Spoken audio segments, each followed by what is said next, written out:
Hello and welcome. This is Grant Hughes of Grant Hughes Investigates on YouTube. This channel evaluates all aspects of true crime. As you are aware, videos and live streams in this genre often discuss elements of crime that may be disturbing to some viewers. If necessary, take the precautions needed to avoid these feelings. Factual information related to cases is the key to fostering rational true crime discussions. Fortunately, you will find that here. Please hit the like button only once, share the video, and subscribe if you like my content. Thank you very much for watching. Huh? It's a house! Did you hear what I said? It's a house! I'm tired of it, 10 down, 15 on the mind that I done buried on 15. You know, that's just one step above stupid. I'm tired of it, 10 down, 15.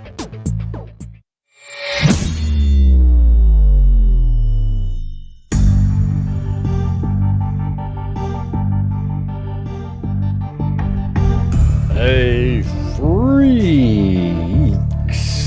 How's it going? Freakazoids.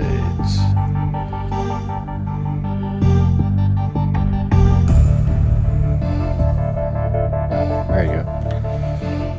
Cool. All right. Well, we got another question and answer call-in show. There's been so much talk and stuff like, News Nation's trying to copy what we've been doing the live stream call-in stuff. Now they did one today. I'm not sure what they talked about. I just saw that they did that. They're turning it into the Jodi Arias saga, where it's just they'll probably have a panel of people that are going to do the I don't know, what was it? I think they had like 4 people on there, and then you could call in or something. It's just me here, you guys. It's just me, you know. But if you have questions or anything like that, we can do those. You can call in too. I mean, it's not really a call-in. I'm trying to figure out how to do that. I used to use Skype for people to call in, but Skype doesn't exist anymore. But it's pretty easy just to click on the, the link's not in there yet, but it's pretty easy just to click on the link, isn't it? And then I made a video today on, the Caleb Flynn case, killing Ashley Flynn, and man, that just collapsed right out of the gate. I mean, it's got up to 2,000 views, but that's really bad. I mean, that's just... So see what happens the second you touch something else, it just, it's getting 300 views an hour, so that's not great. It needs to have like 1,000 or 1,500 to make it somewhere. It did get down to like 100, and then it went up to 300, so maybe it'll have a late move, but that rarely ever happens. But hey, here we are doing another show, you guys. If you want to help support the channel during this live stream, that would be great. See if we can get off the 0 mark quicker than, sooner than later. Yeah. Yeah, that was a good video. I had basically everything in there that you could possibly want. We just don't have the probable cause yet. Hold on.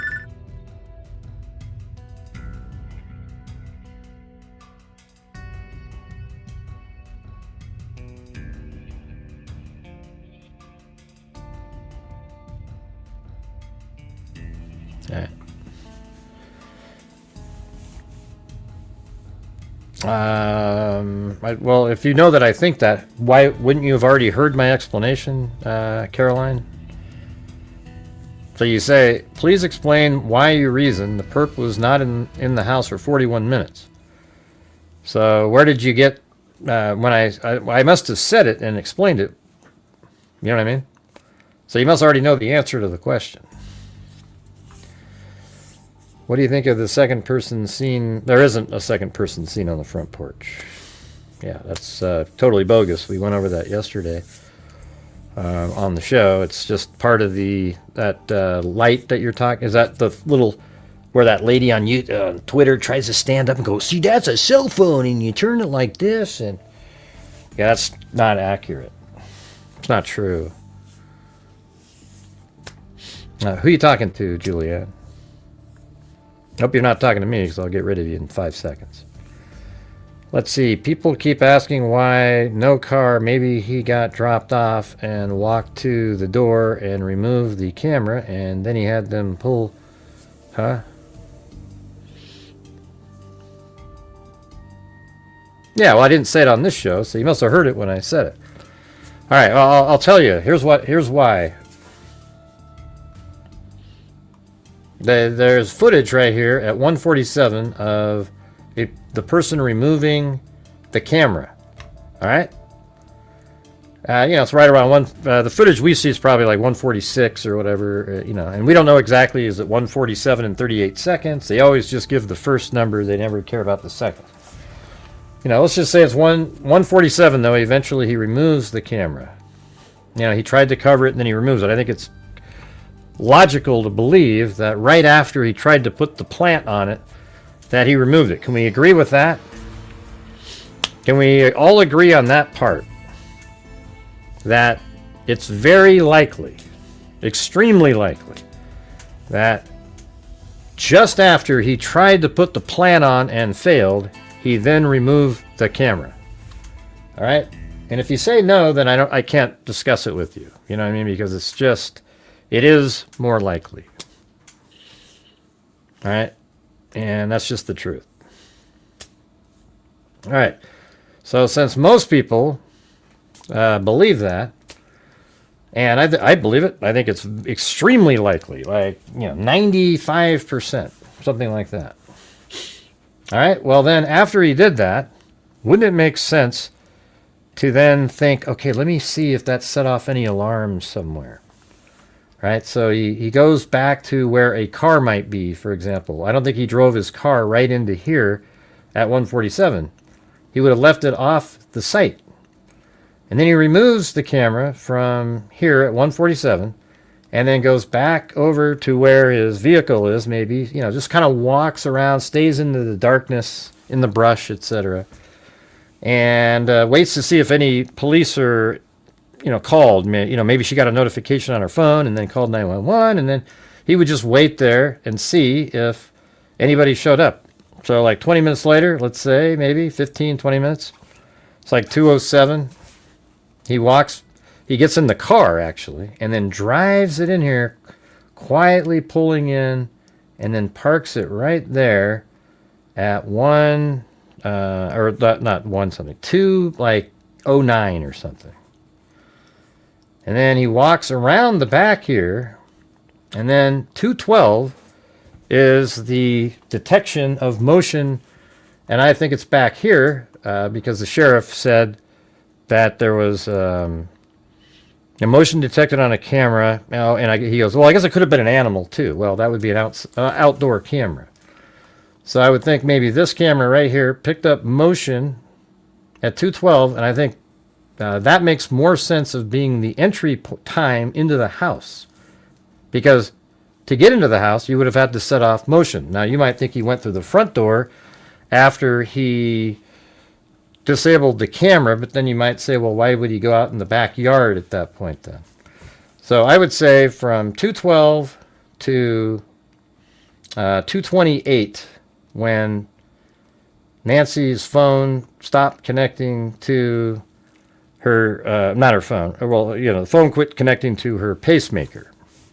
That's the time range, because she's being removed from the home right at that moment because her body is too far away from her phone and her watch, and she never was close enough again to have that work. So doesn't that just make more sense that he went in at 41 minutes in the house? Seems ludicrous anyways. 16 minutes is a little bit of time also. All right. Does that answer it? I'm just trying to answer the questions. And what was the other question up there? If you put your question in a super chat, we can, get to it quicker, and I can see it and remember it. That's what they're for.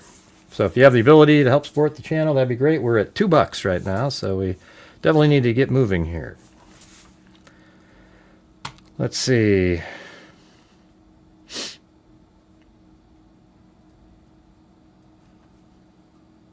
I mean, I could do one of those things. We've already given 1,500 out this month to various true crime related charities. I was thinking, I mean, if you guys get to 500 in all forms, I'll donate 500 again. But you know, YouTube takes 30%, so I'll be doing 150 of my own money, and then you guys would just be, you know, filling in the rest, I guess. How's that sound? Yeah, it sounds great. Which neighbor of Nancy had that appeared to be? There isn't a light back there. I mean, the light that people are pointing at. Listen, you guys. This is. I'm just going to tell you something right now. The crap people are doing with the videos right now, we see in every case, there's surveillance footage. Every single one of them. Happens every single time. When we reach the point where it's like there's not going on, people start claiming to see things in videos and pointing at something that's a little light type thing over here, and then of course that's a person, and that's just what happens. I've been doing this for a long time, and everybody in here that's been on this channel has seen the same thing every single time. All right, now there is a light. If you go to the here, let me close this one down. That's what one I just did. Close all projects, then open the one back up, the Nancy Guthrie one. Thanks, Tracy Von Brott and Jessica Schubach.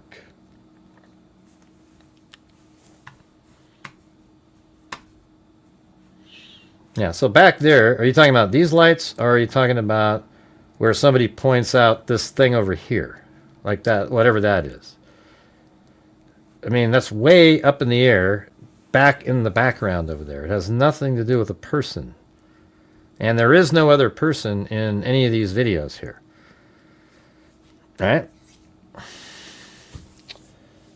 No, right after he leaned down to pick up the plant and then tapped it, it was suggested by Jim. I don't care if it's Jim, you know, who cares if it's Jim Fitzgerald? You know, it really doesn't mean anything to me. All right, so you're saying when he bends down over here. God, Jim Fitzgerald. Good Lord. Who gives a crap? All right, so he bends over, right? And then what? What are we looking at? What are we looking at? What do we need to look at? Leaned down to pick up the plant and then tapped it. Tapped it? What do you mean then tapped it? What do you mean then tapped it? I need a better explanation, Teresa, or we're gonna move on. So hurry up and tell me what you're doing. Talos is his hand. What does that mean? Talos his hand. What are we looking for here? Yeah, I mean, he has a light in his mouth. Yeah, we see that. He leans back up. Type slow and clearly, okay? To the front door. Yeah, he leans back up to... What do you mean leans back? He leans back up to the front door. He looks to his left and taps his hand to top of his hand. You're not really talking about like right there, right? Like right here, he's like tapping something. Right there, you think he's tapping? That's a signal. I think he's grabbing the weeds. Okay. So where's the other person?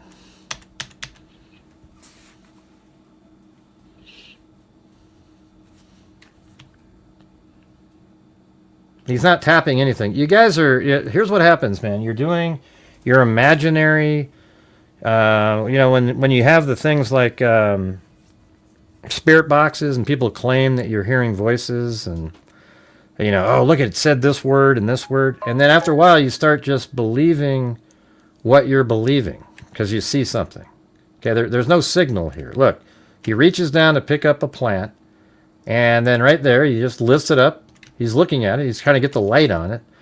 And then, he looks back, sure, because he doesn't want somebody to be driving by when he's about ready to try to put something onto the front door. And then he goes over to the front door, And when he's over here, you've got these clowns out there claiming that this little light that shows up right there. Oh my God, that's another person who just shows up on the porch. And really, that you know what that is? That's actually part of the plant. See this plant right? Whatever, this plant portion, that's part of the branch. In fact, that white there is exactly the same as that. This just is a larger area, so it's not popping out into your head. But look at right there. How come the light dimmed? Okay, and look at the movement of this plant and that. It's moving at the same time. Watch, whoop, up, and then down, and up, and down, just like that, see? And this piece is actually hitting the glass of the lens. That's why it's black right there. And likely why it looks so bright. The closer you get to the lens, the brighter it just pops in there. Yeah. But did you hear what I'm saying, though? What do you mean that's where people are getting this from? Yeah, I'm just explaining it to you. It's not true what they're telling you. Yeah, but they're wrong, though, 24/7, is what I'm trying to tell you. There isn't a second person there. They're making something up for likes, views, and subs. There is no second person there.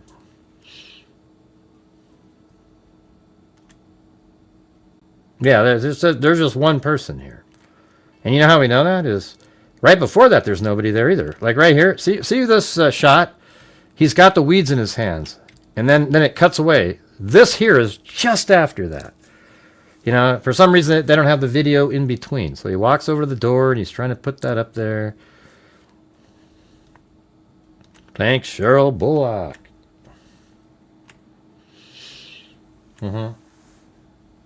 I just want people to sort of get back to reality a little bit.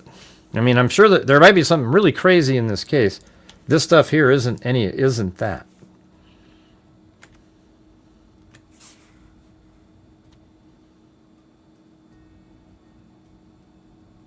Yeah, and this is just a house across the street.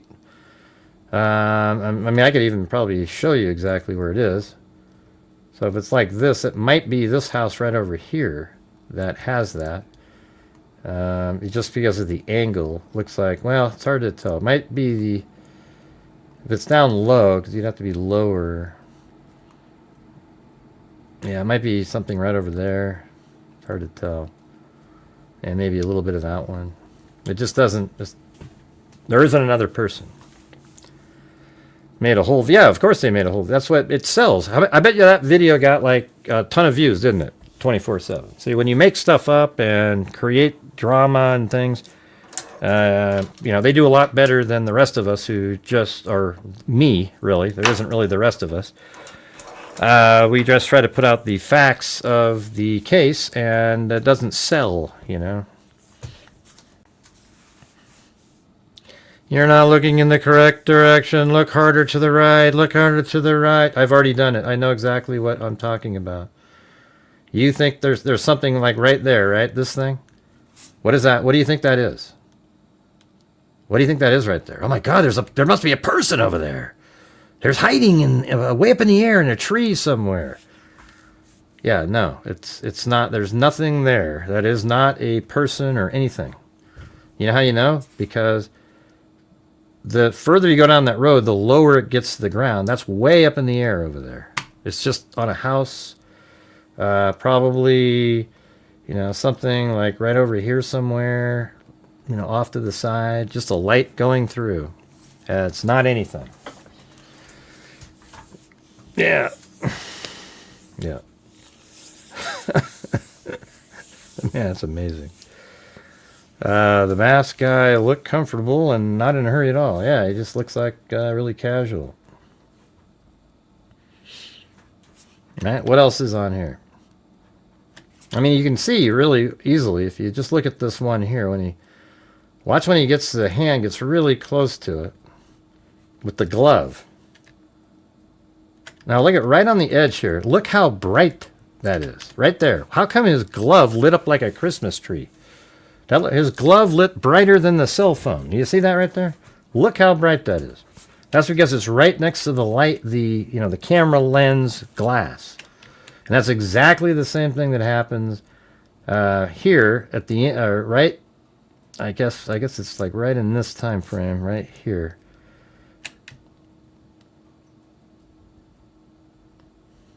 No, it's before that.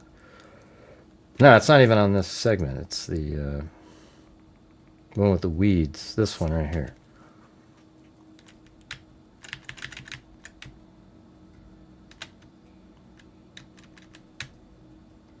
And it's always right over on that right-hand side. See right there? That's not a light. That's just really bright because the plant is touching the glass. And then you can see it fade as it goes away from it. See that? It's not bright anymore. Why would that change at all? Thank you, Wild Bill Wassman. Yeah, let's not put it in there, Ivan. Let's see. Hey, Gray, what do you think will break open the case? I think the DNA is going to do something. I think pretty soon the DNA is going to come back, and they're going to be able to do, you know, it might not lead directly to somebody. Like, for example, the person's from Mexico, you know, like some people think, or, you know, even if they live there, but they're originally from Mexico, it might probably make it really difficult to identify the person, you know, using genealogy, because people in Mexico aren't really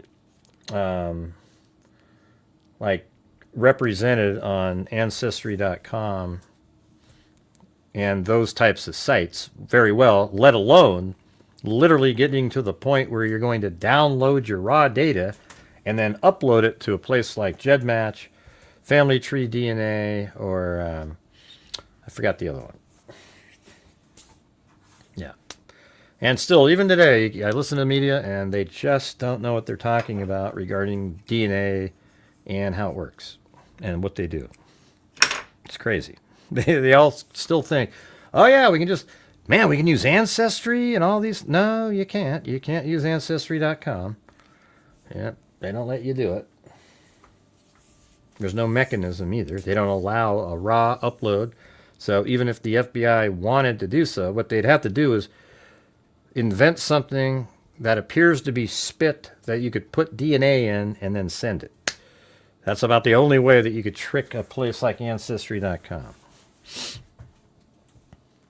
But hey, guys, we're really struggling starting off the show tonight, so if you guys could please help support the channel. I think we're at like $21.99, and we're trying to get to, if we can get to around 500 or so, I'll donate 500 myself, because, I mean, it's still 150 from me, specifically. And then at the end of the month here, I'm trying to have one of our better months to make up, for the first month wasn't great, but it's better than last year, the first 2 months. So we'll see how it goes.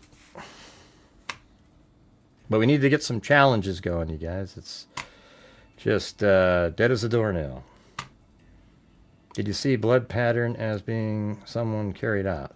No, I don't know. I see it somebody just being, I think they could be being walked at gunpoint to the car and then maybe bent over and coughed, and then, I mean, isn't that the most likely thing, really? I mean, like, they had a gun, she can walk, and they had her walk to the car.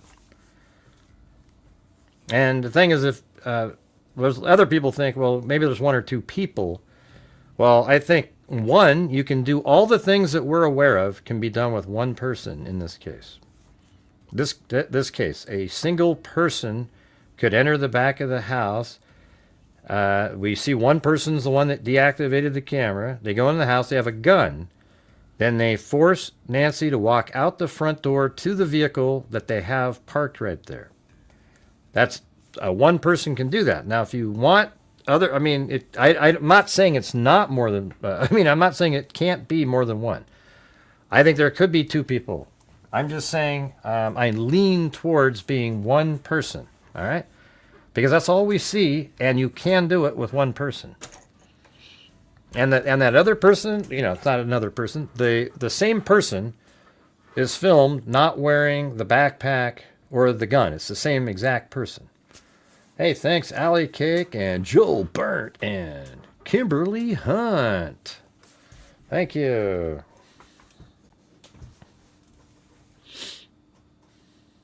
All right. let's see. Oh yeah, I want to. So there's people out there that think that the footage that we're seeing is after the fact, like it's literally after Nancy was removed. But let me show you how that's not true. Okay, and I've shown this before. All the freaks in here know.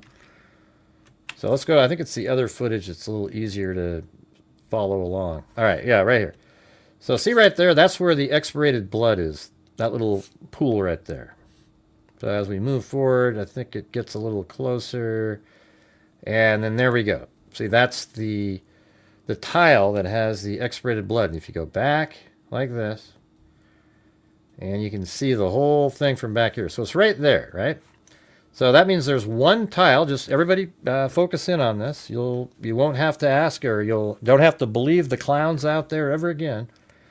You see there's a tile right there, and then there's a tile there that's equivalent to the top of the arc of the doormat.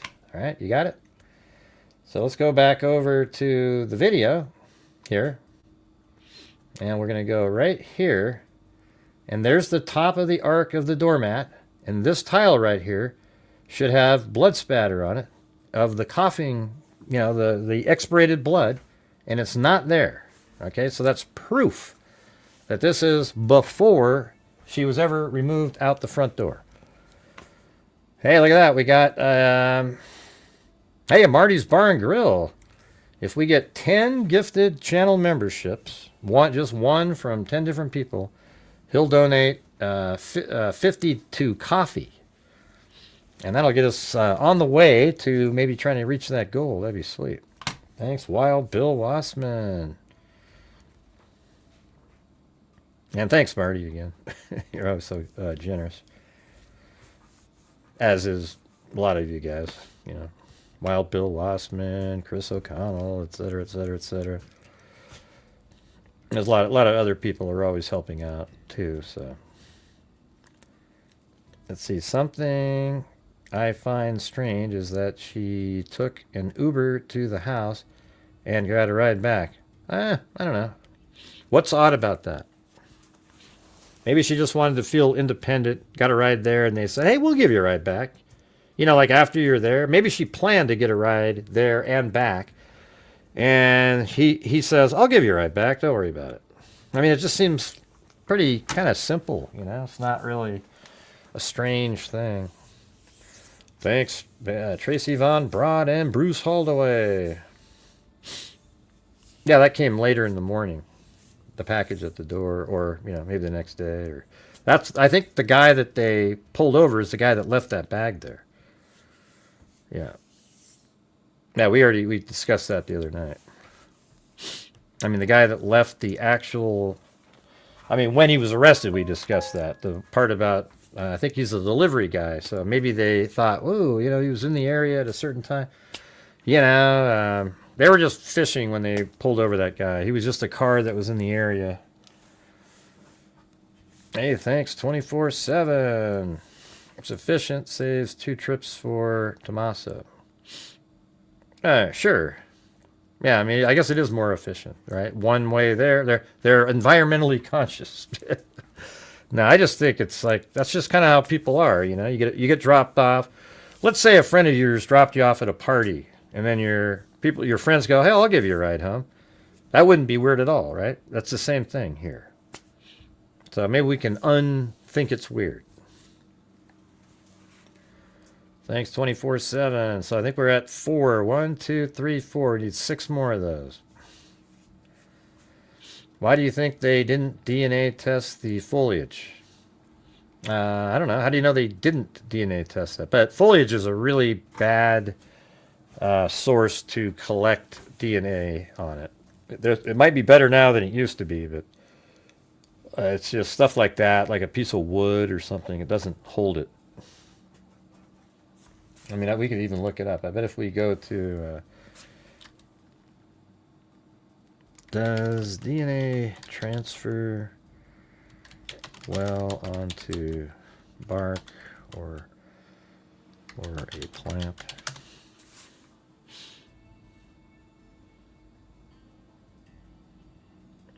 Yeah, well, on here it says that that it does, but I've seen it where that isn't the case. That kind of stuff isn't very good for it. Yeah. Well, yeah, it would have its own DNA. Everything has its own DNA on it. A piece of wood has DNA on it. Seems so odd that we had no footage of her actually walking into the home. Why? How come? Her cameras don't work, and I think he drove her right up to the garage door. Some people think he drove her into the garage, but I mean, why would he do that? If her car's already in the garage, I don't know if he could do that. He probably drove up right next to the garage. He goes up, he walks her into the house, lets her into the house, and then, if you want to believe he has something to do with something, he could have opened up the side door on the garage, unlocked it, then went out and shut the door and taken off to allow somebody else to do something. I'm sure they fall out sometimes. But hey, guys, we stopped at 4. We need 6 more of the gifted channel memberships up there. All right, we just sort of, people were doing it, and then boom, dead as a doornail. So let's see if we can do it.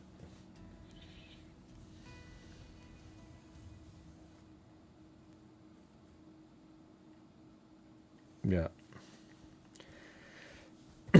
And, right, I mean, that's something I've been trying to explain to people. It seems like on every show we have to explain it. Put a 1 if you're still hearing YouTubers out there saying that she never made it home. How do we know? What's the proof she ever made it home? Do you still hear people saying that? Because it seems like that's this narrative that people like to talk about. Let me know, are you still hearing that, or have they... I mean, I'm actually going to be making a video on this soon it's just so ridiculous that people are saying this. No, there's only one person attempting to break a camera. Right, so the people are still saying it because it creates drama. You get likes, views, and subs. The truth is that we know that she made it home for a multitude of reasons. Hey, thanks, Kathy. Hey, just one more, you guys. One more. First of all, law enforcement knows exactly where her cell phone was. Do we all agree with that? She had her cell phone with her when she went to dinner over to that house because she has a pacemaker and her watch, so it needs to all be connected. So she had it when she was over there. And so they know exactly where her cell phone is. And I can tell you this right now, if she didn't make it home, and they can prove that her cell phone's elsewhere, there already would be an arrest in this case, but there isn't.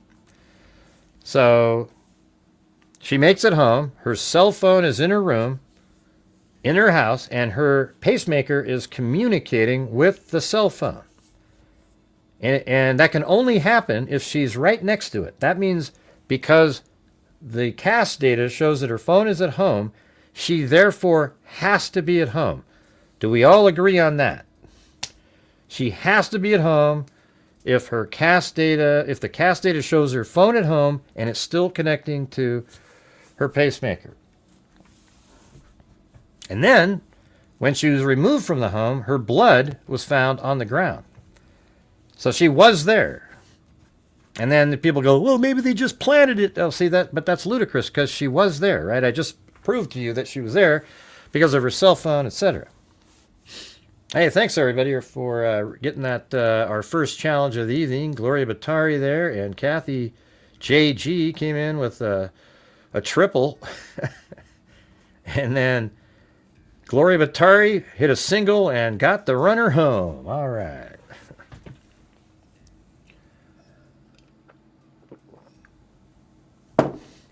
Right. So all that makes sense, right?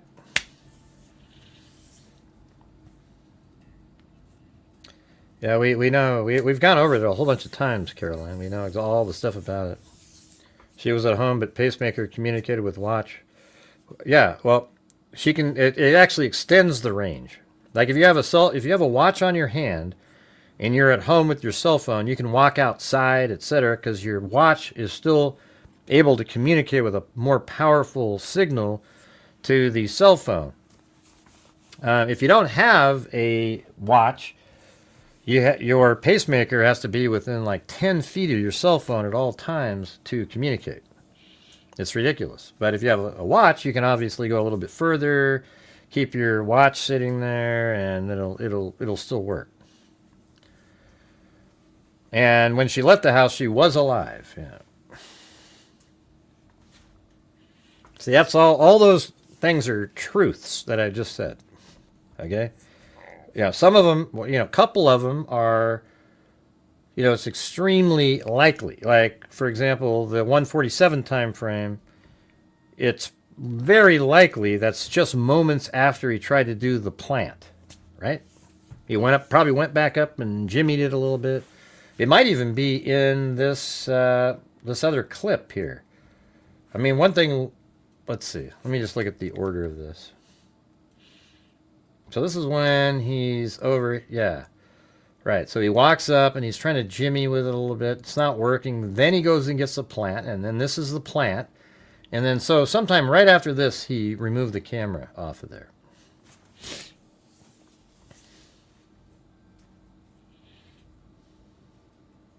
I think it'd be easy, yeah. Just if you just had a bloody nose and you're just walking her a little bit, sure. I mean, simple. She just walks. 150 pounds is hard for two adults to carry somebody. I think you would just want somebody to, especially if it's like dead weight and they're passed out. She is alive because she coughed, so why wouldn't you have her walk?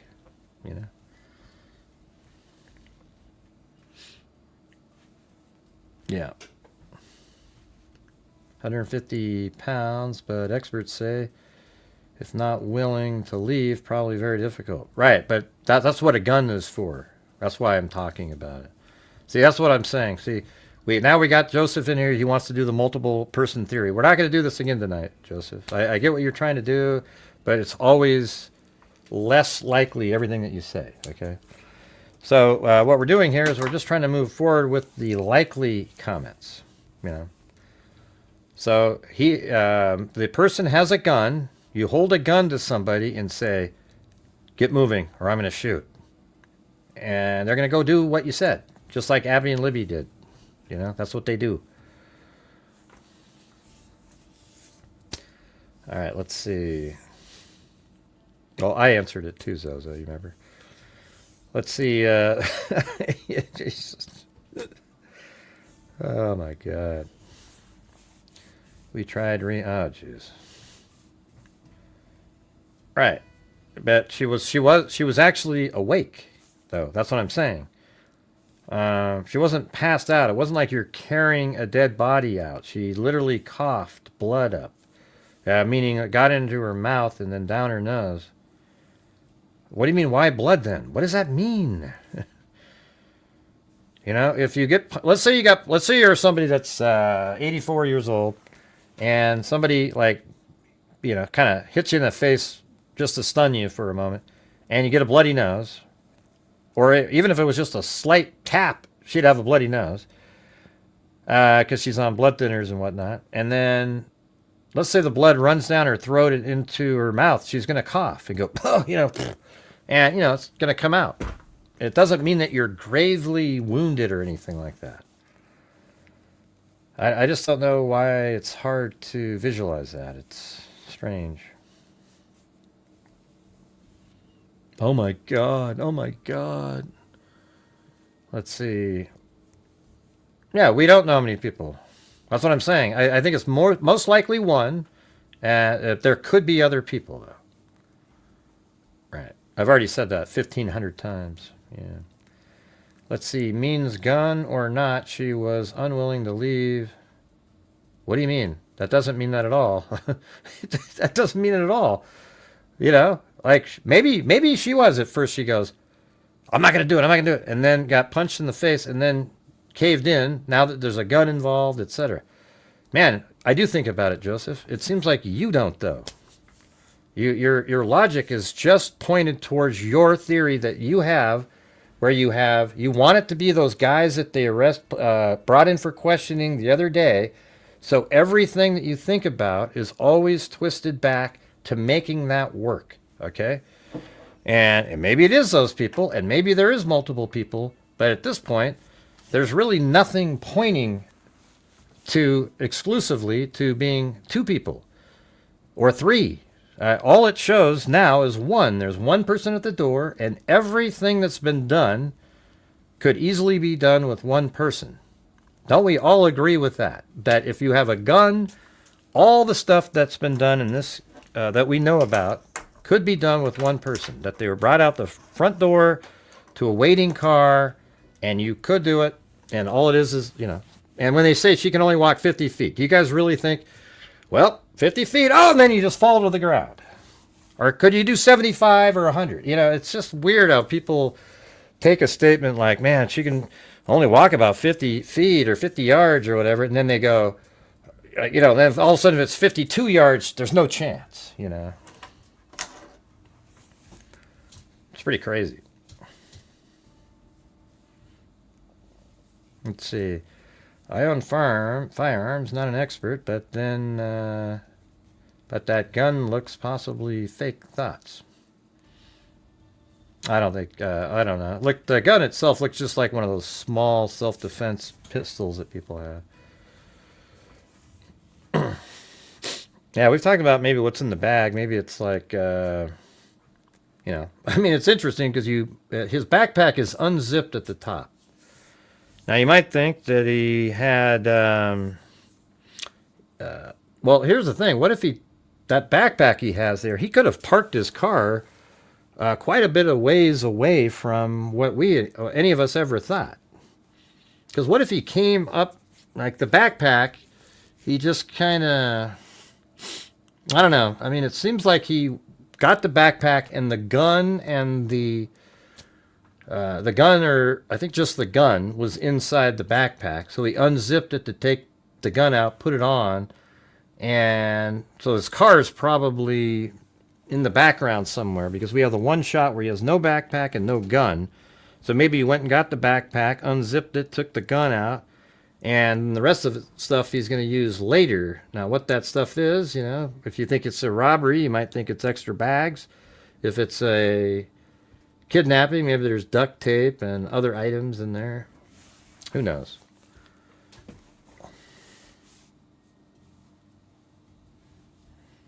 Yeah, I know. I keep trying to explain it. The coughed up blood is proof that she was alive when she exited the house as they were taking her away at 2:28. She wasn't outside and then brought back inside the house. That was something started by Brian Enton, who incorrectly told everybody that the blood stopped right there on the porch. It kept going all the way down to the path to the driveway. And there's still people that never saw the update that Fox News did where they filmed the blood in the gravel. They just keep seeing the same crap over and over again. What else, if anything, was taken from her house? We don't know. There's all this misreporting going on, too. I don't know where it comes from. Like this screenshot here. I looked this up, and it doesn't exist. Reuters did not put this out. I don't know what it says. A struggle and broken lamp were discovered near the entryway, and blood evidence matching Nancy's DNA was found. If you type these words into Google, it doesn't find them.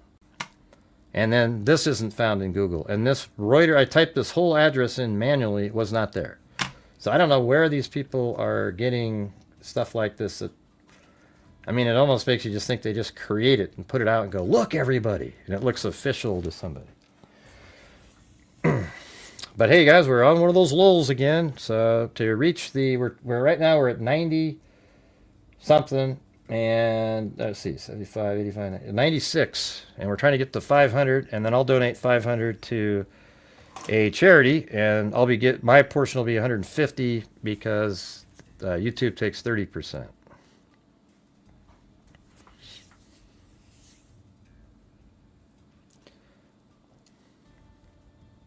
Yeah. Hey, you don't have to you don't have to battle people in there, Jessica. Just let me be the battler. You guys just be like, you know, like letting people make their comments and whatever. It just doesn't matter. I mean, I know how I think in here, and I know you guys probably, a lot of you think similarly, like you just want the facts, you know. But let me be the bad guy, all right? You guys all be the good guys. You know what I'm saying? So many trolls around this case. Yeah, well, it's nowhere near as bad as, like, Tyler Robinson or anything.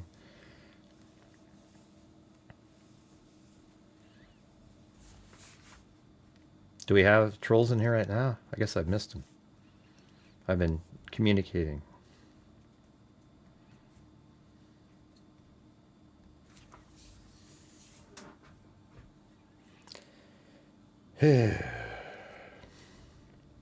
Did they say they knew it was a crime scene when they went into the house? Yeah, he said that. I think he was saying early on there was, I think he even referenced being blood in the house.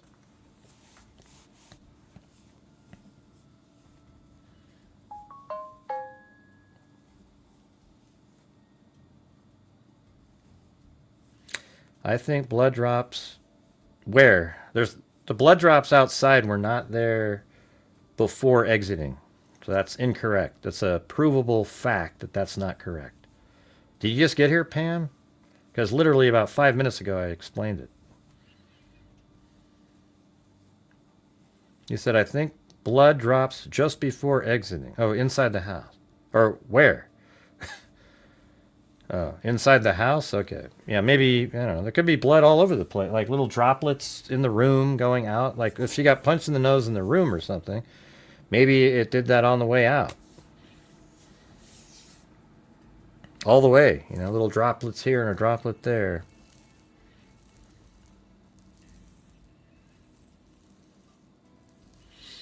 No, Wild Bill Wassman said if somebody else does a challenge, he'll match that challenge. That's a good. Those are good ones there. So who's going to do one?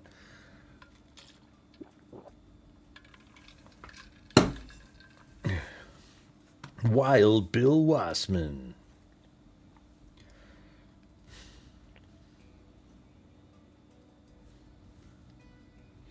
I think we only have 4 people on Twitter watching. Say something. The person on Twitter, type something in. Let's see it.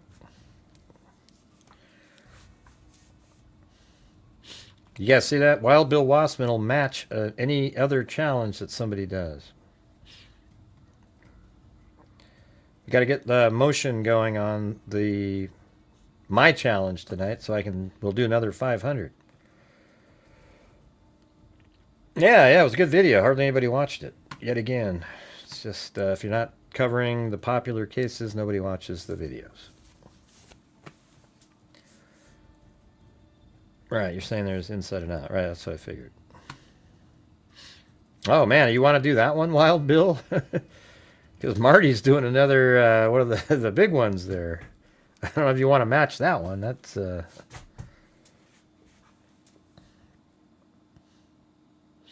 But hey, Marty's got another one, you guys. If you do 10 gifted memberships, just one by 10 different people, or, you know, if somebody else wants to do more, great.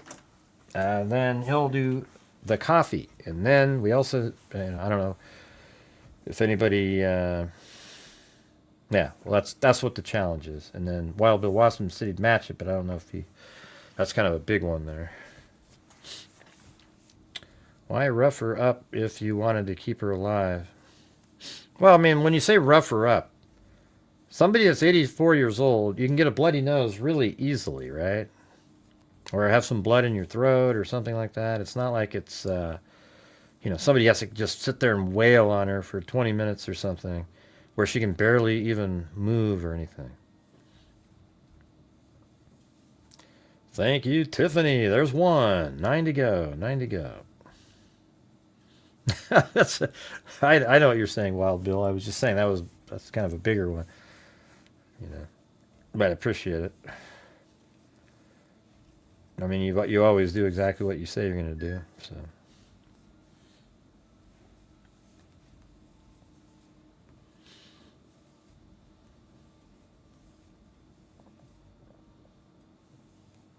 And in the video to interview what? Interview me? I don't know. Yeah, I mean, I actually think I have a better grasp on the case than like 90% of the people that are covering it every single day. These, they just sort of, I think they're sort of more hyper-focused on what is the next really cool thing that we can, hype up instead of like, keeping it all together. And like I said before, I think it's absolutely possible that there's another person involved.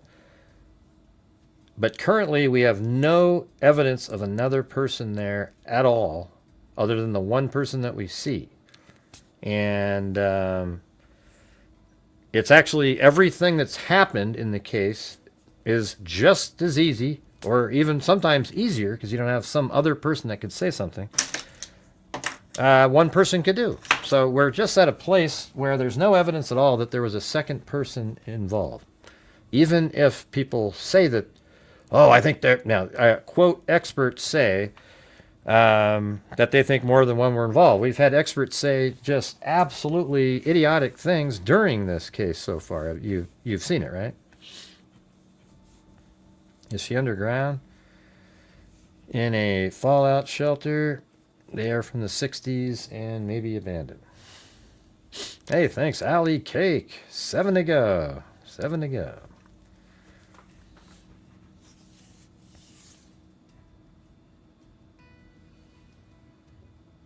And thanks, Tiffany, up there for 2 of those.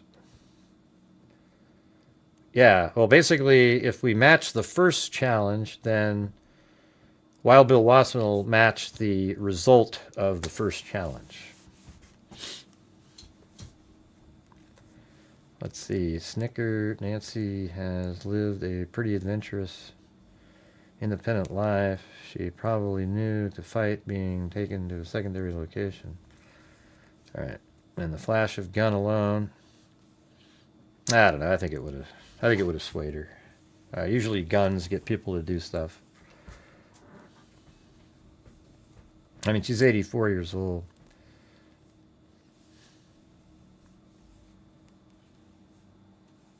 Yeah, it definitely wasn't a gunshot wound. I mean, it isn't a gunshot wound. I mean, what, was she shot in the neck and it was just like blood? It just doesn't make any sense at all, really.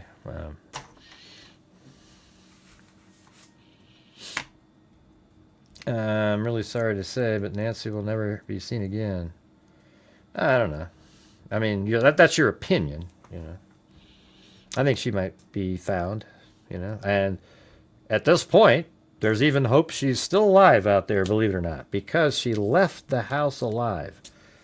If there was just this massive, I can tell you this, if on that porch there was blood and smeared streaks of blood, like she was dragged out of that house, I would, if it was like that, let's say there was streaking, smeared, long trails of blood being, all the way down to the driveway, I would think she's not alive, and then actually assign more possibility of there being another person. But we don't have that at all. We have droplets and a cough where she's alive.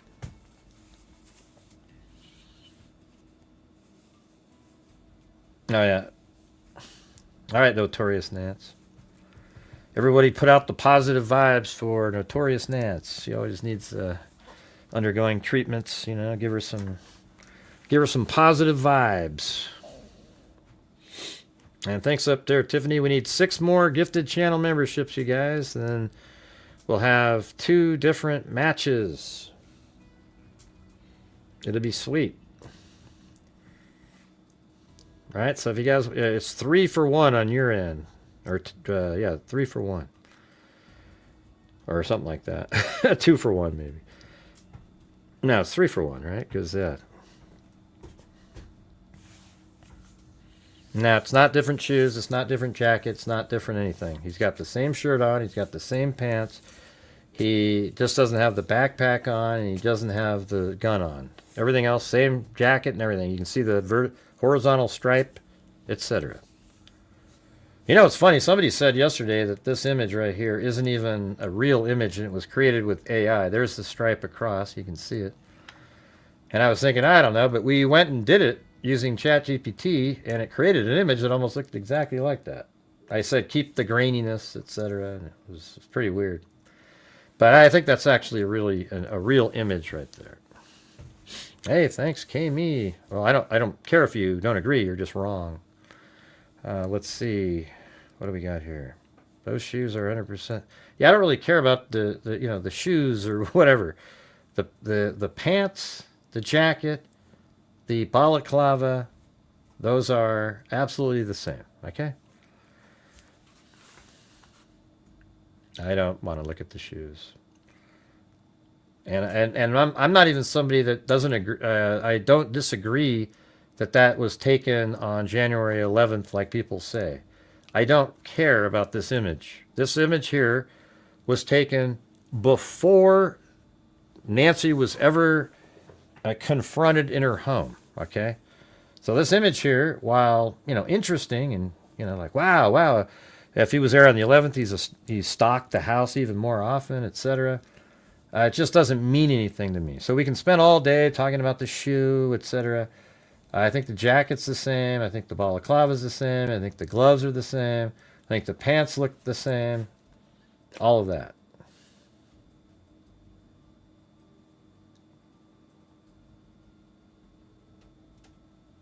And it's just different. The lighting's different. Like he's farther out there. And I wonder if they're, what I'm wondering, if they can recover thumbnails or something. And maybe that's all that was. That one image that's out there. Yeah, because it's a little lighter. Well, what it could be is that it was far enough back where it was too dark. And then they brightened up the whole image. Because that's what the kind of effect you get on that. So let's see if we move it right up to here. Let's say you're like right there. But it was further out and it was kind of grainy, etc. You might do something. But hey, guys, we need 5 more gifted memberships. What did we get to? 1, 2, 3, 4, 5, 6. So we got 6. We need 4 more of those. And then these matches will be met, you guys. It's a really easy opportunity to help support the channel. I've wondered if the ding-dong thought no one was home and was caught off guard. If not, it seems to be an odd kidnapping. Yeah. Or I think, maybe they went there to do the kidnapping and they never were ever going to give her back. It's just, that's the part. It's hard to discuss what the motive is in this case because nobody really knows what it is. I try to figure out how did it go down? How did it happen? Yeah, I'm sure there's more footage out there. All right, what are we at now? 7? Or does Tiffany's count? We can make that 8 if it's not a gifted membership though. It's all right, color correction. Yeah, right there. Brightness. All right. So see when you make it bright like that and then you go like this. So that looks more like this one in terms of like the color shading. It's just further out in the darkness. But see this jacket right here. See that line right there? That's on this one. That's right there. And then what about the zipper? Let's see. Yeah, see, it's lighter tone right there. See that? Do you know that one of our moderators actually figured out the exact make and model of the backpack before it was mentioned by the FBI? That was 8675309, you guys.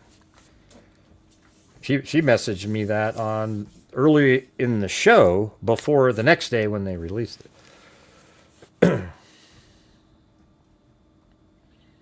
All right, we need 3 more gifted channel memberships.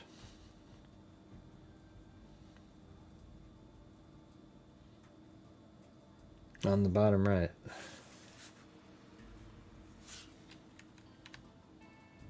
Yeah, it looks like, yeah. I think he tried grabbing it one time. That's just a little handle thing. I guess if you went to this video here, you could... Let's see. Was it this one or... Right there. That's interesting. I mean, that one has the knob. And then if you look at the... Yeah, I guess that's the knob right here. I wonder what... Oh, wait, that's the lock right there. So that's the upper lock. See how, like, cameras, when you have these fisheye lenses, distorts crap. So that's the upper lock, and then this is the doorknob right there. So now we go back. I'm going to assume, I don't remember, but the lock is on the top. There it is. We just saw it. See that? There's the lock, and there's the doorknob. Okay.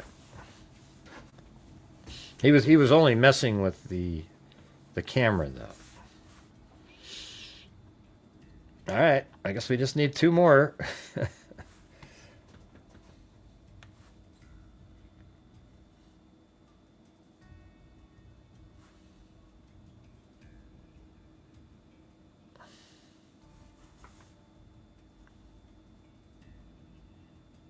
All right. People keep thinking that's another... what's another person? Yeah, I'm going to tell you, there's no other people visible in any of these videos. Nothing. There's no car in the background. There's no light up in... somebody's light of a camera up in the background somewhere. It's just... this is just what we see all the time in cases. People... I mean, I think some people are looking with genuine... like they want to try to figure something out, but a lot of people just invent stuff because they wake up in the morning and they go, God, man, I need people to watch. Ooh, yeah! I mean, I wish I had that option. Man. I just invent stuff. I'd be so good at it. Man, I could sell it too. It would be amazing. But I actually would never do that. So...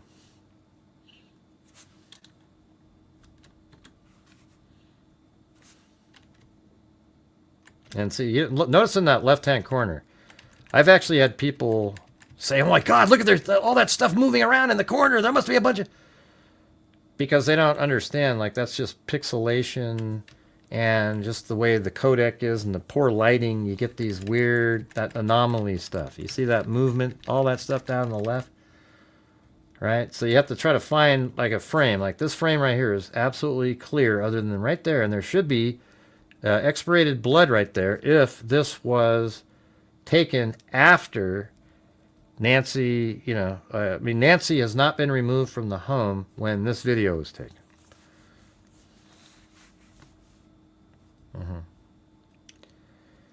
That none of the blood splatter is stepped in. And well, no, it kind of made sense to me. It didn't make sense to me at first, but it makes sense to me now.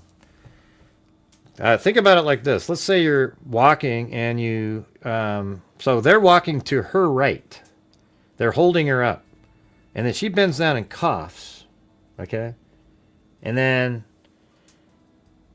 every time, like, she drips blood down, some of it hits the ground. Like, she coughs, and then some hits the ground, and then some might hit her shoe.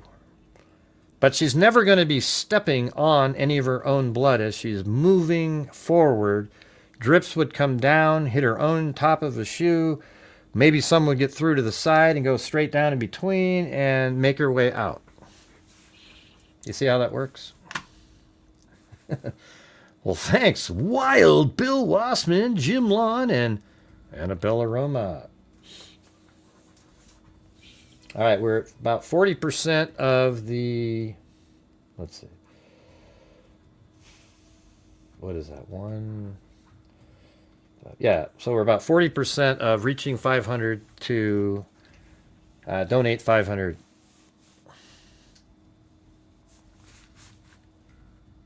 Let's see. We'll see how it goes, I guess. If not, we'll just move it forward I guess, to another night. And thanks to you too, Marty. Thank you.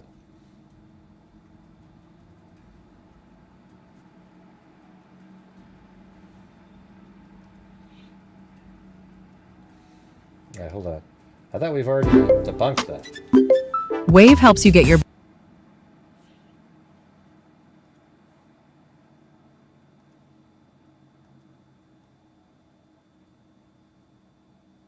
I don't know. I can't see what they're saying. I can't play somebody's video and talk about a second. Oh, wow. Yeah, that's that light. These people are morons, man. Just, God. A light up 20 feet off the ground in a house. That's the exact one I was pointing at. By the way, I don't want you to believe in the Range Rover theory just to say it's multiple perps. Yeah, well, you call it logical, but it's not logical to think there's 3 perps. It's not, here's the thing. It's not illogical. There's just nothing pointing to it, so you're not using logic. It's just your belief without anything pointing to it being 3. I have a unique circumstance where I can tell you that I think it's one person, and I can prove that there's one person at least, okay? And there's no evidence that there was anybody else. So when you say that you think there's 3, that's just you thinking there's 3. Because it might be that family up there. And if it turns out to be true, it'll just be that because they already question these people, and maybe someday they'll actually be the actual perps, it'll just be true. But it's not because somehow you figured it out. Because you haven't pointed to anything that is like, okay, well, here's this, and this. See how there's this other person? Nothing. Okay, so it'll just be luck in a way. Like you're just saying, yeah, well, they did arrest those people, and they think one of them drove the car, and one of them helped. They went to the back of the house, and the other one did, and that's it, right? There isn't any, there was nothing put forward to prove that there's more than one person. You get it? Yeah.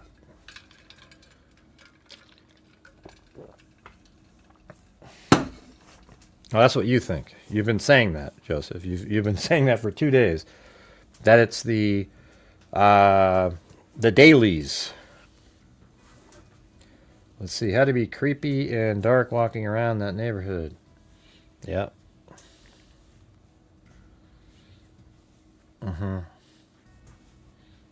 Yeah, all right, so let's look at the shoes that people want to look at. Because these shoes are just one solid, sort of seemingly solid looking.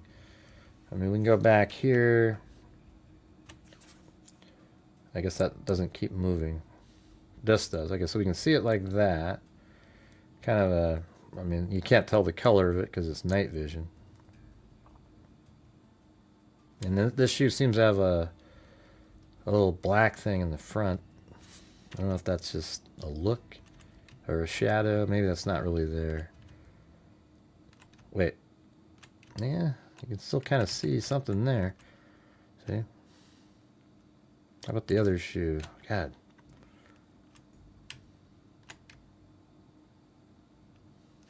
All right, let me look at this one. How can you tell it's a different shoe, by the way? Look how blurry this thing is. I mean, now I'm not even going to bother doing that. It's like, look at those. You can't even see anything over here. That's actually kind of funny, to be honest with you. Oh, they're definitely different shoes, Gray. We can't see them, but they're definitely different. Right, but you can't see anything on this shoe over here, you guys. Yeah, it's just absolutely blurry. There's a little black there and a little black there, and that's it.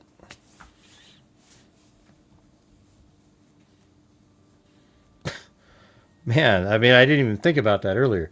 Gray, take a look at the shoes again. They're definitely not the same shoes. How can you tell? Look at that.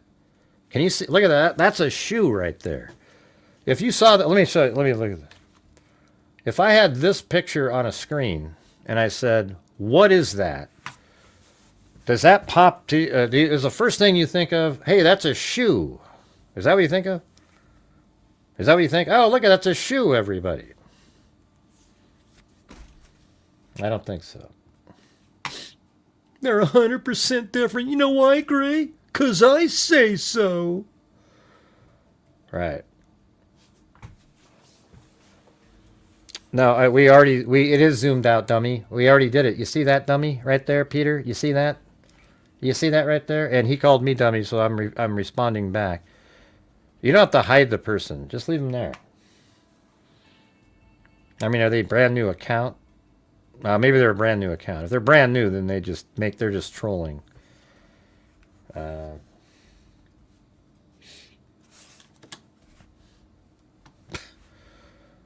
Look at that right there, you guys. It's a new shoe. It's called the praying mantis shoe. You got the big black eyes, and then we've... Yeah. Hold on.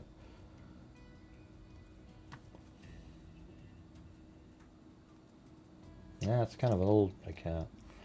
It's okay. I'll leave them in here. All right. I'm going to unhide them. But thanks for getting that, Paulette. I'll just, we'll just see how it goes.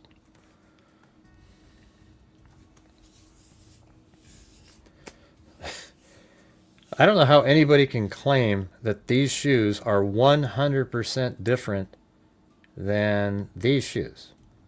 Is it because of the black thing at the top?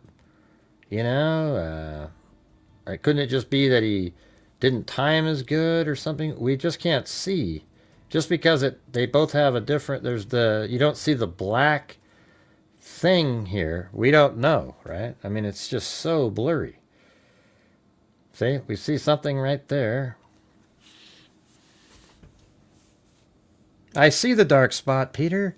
Your brain doesn't work well. I've already explained the dark spots right here and there and there and there. I've already explained it. I've seen it. I've shown it 50 times already. It's just the whole thing is so blurry. You don't know if this guy, had a different setup earlier or a different day. Maybe he didn't tie him as good or something. You can't tell it's a different pair of shoes. Oh, jeez. Oh, God. Oh, boy. Here we go. This still picture is so blurry, you can't tell if there was darkness there or darkness there. You just can't tell. It's just so blurry, it's almost unbelievable. You can't, Peter. You can't. I'm sorry. I've been doing this for a long time, and for you to claim that you can tell that these are absolutely different shoes, that just means that you're being intellectually dishonest. You're just like the people who say they can create a sketch by looking at somebody with a balaclava on. That's insane. Pure insanity. All right. Don't you think it's step is odd when stepping? I don't know. But notice how as soon as we reach these challenges, it just goes, no, I wouldn't say that. All right. Well, it's very similar. It's very similar. Let's see. Let me try to do, maybe we can put the, I just have to click on that.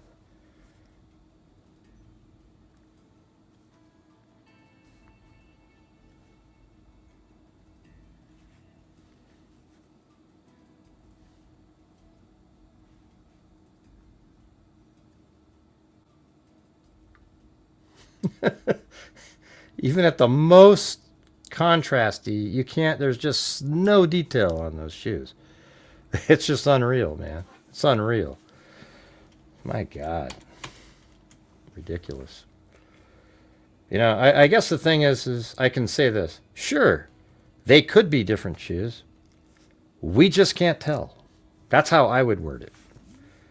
But you're certain because somehow you magically can see in the most grainy image of a shoe detail that nobody else seems to be able to see.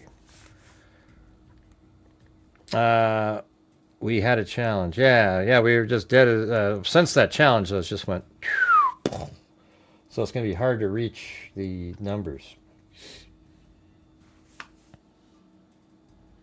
Well, your eyes don't work very well. I use my eyes constantly for what I do here. Okay, so yours just, you imagine things and I don't do that.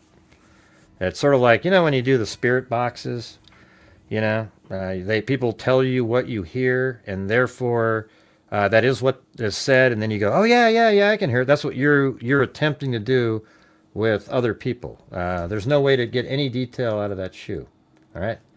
And be able to say with 100% certainty that these shoes are different than these shoes. There's no way to do that.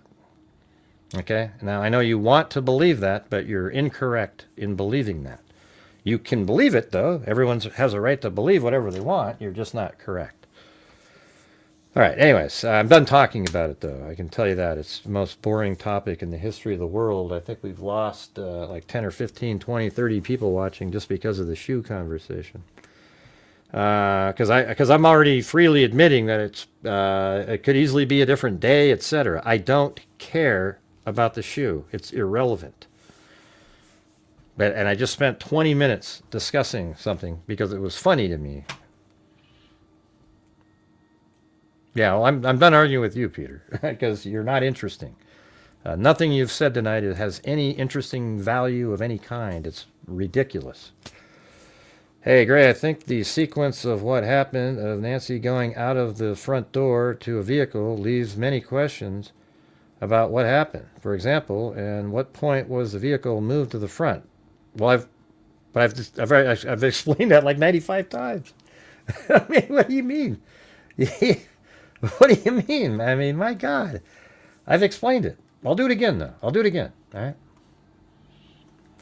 So he shows up down the street. I mean, put a 1 if you've already heard me answer that thing like 4 times tonight. Okay, so here's the house right here. And let's just say, for the sake of whatever, I mean, who knows where the car was.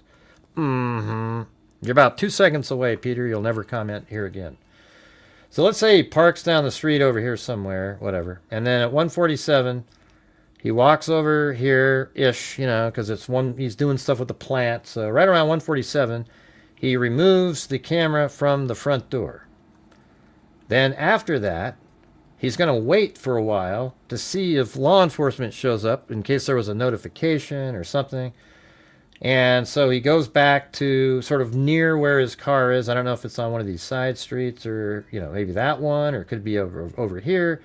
And it's pitch black out, and he's just sort of waiting for the lights of a police car or something. And after 20 minutes, it never happens. So he gets back, he gets in his car, and right around like 2:06 or 7, drives over here like this, pulls up and parks right there.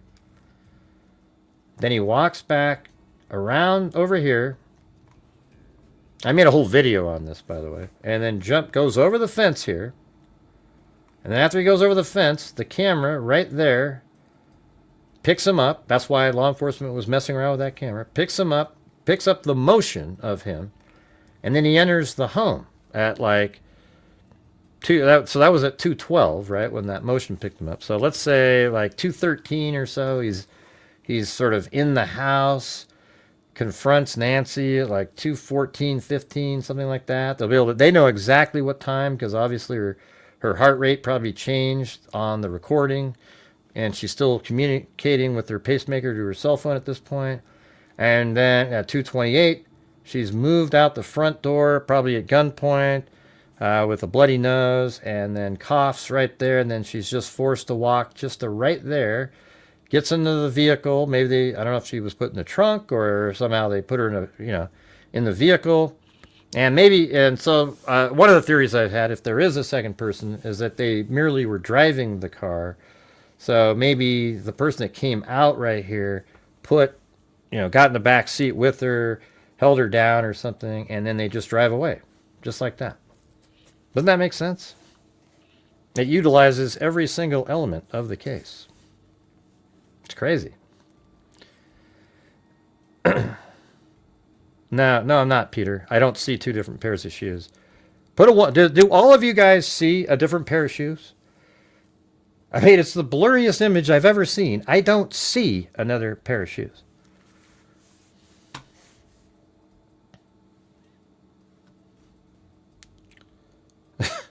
My God, how do you see another pair? It's just, that's not the same pair of shoes. Look at that damn thing. You couldn't have a blurrier image.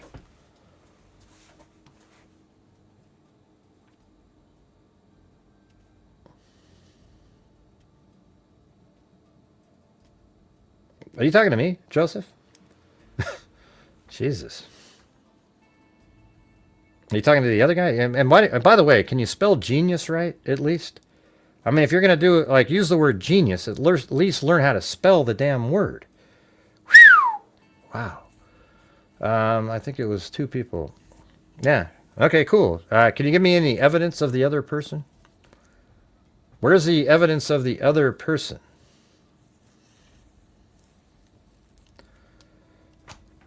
And has no hoster. I'm not sure what a hoster is, but it kind of sounds like a toaster. Maybe it's like you can put ho-hos and make them, put them in like a toaster. Let's see exactly what I said about having help to subdue her in a car. Right, yeah. Well, I've said that too, you know. I mean, I've said as a possible second person, I don't think another one would need to be in the house.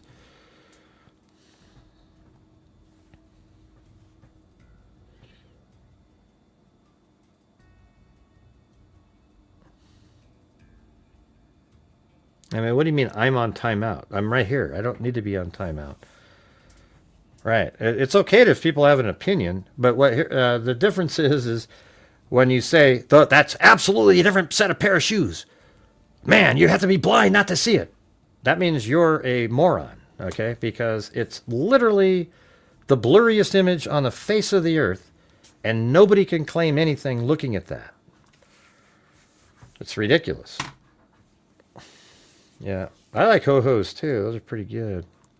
But anyways, can you guys please help support the channel? We were on a pretty decent roll there, but we're just been stuck at the same numbers for the last like 20 minutes, and we're probably not going to reach we're trying to get to 500 in here, and then I'll donate $500.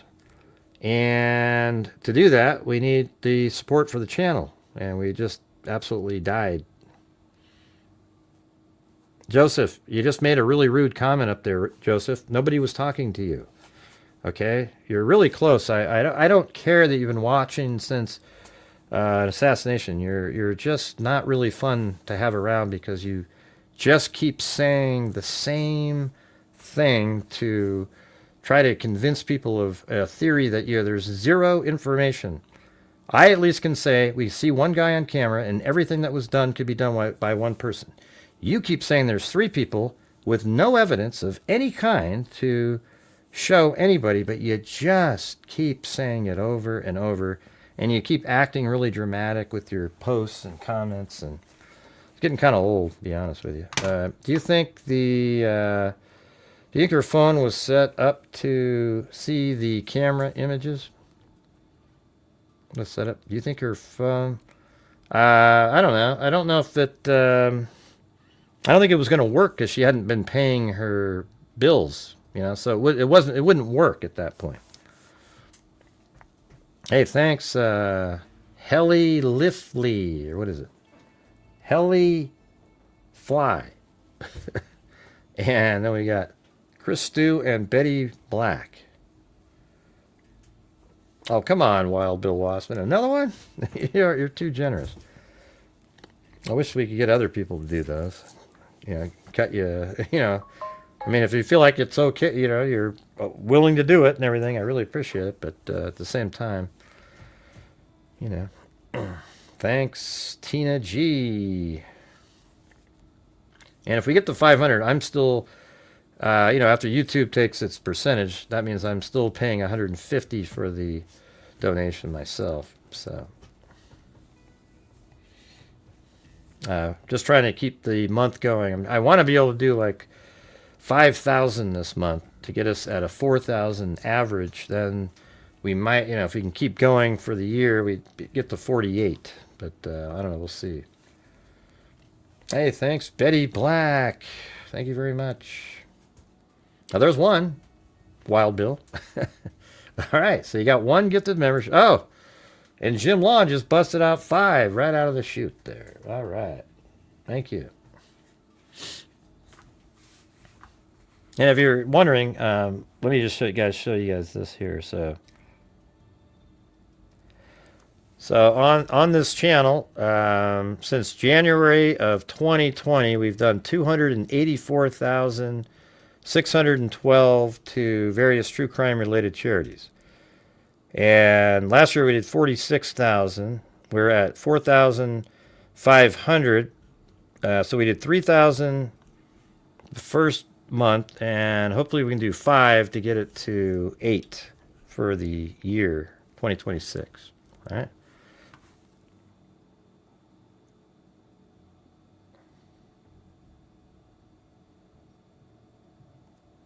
Got to go back to that one. Well, there's Wild Bill Wassman. Hey, well, thanks, Wild Bill. And we had Tina G, and then we also had Jim Lawn up there. Thank you. Thank you very much, Wild Bill Wassman. Man, he's all over the challenges. Very cool.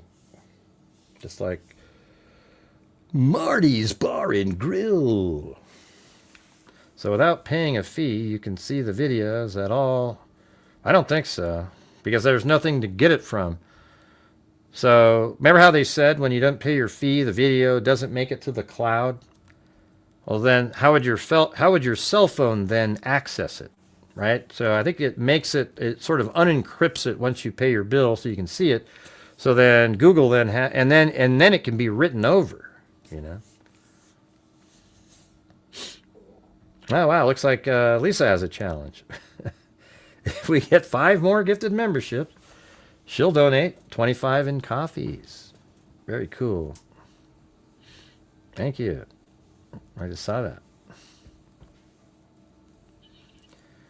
Seems odd Nancy didn't have all her bills in contract. Yeah, you would think it would just be auto pay, right? Yeah. But maybe that one was, but she didn't update her. Like if I guess if you do auto pay, maybe she did it where she was paying with a card, and then the card expired, and she never updated the information on there. I could see something like that happening. But if you do it through your bank account, that doesn't matter. If you do an ACH type deal. All right, so my explanation a minute ago about the timing. I made a whole video on it. I hope that people seem to like the video. Hey, thanks, Mama for coffee. Are you the same Mama 457 Rose? That's so funny that you have Mama 4 in there. I remember her. She used to be in here. And then Betty Black. Thank you.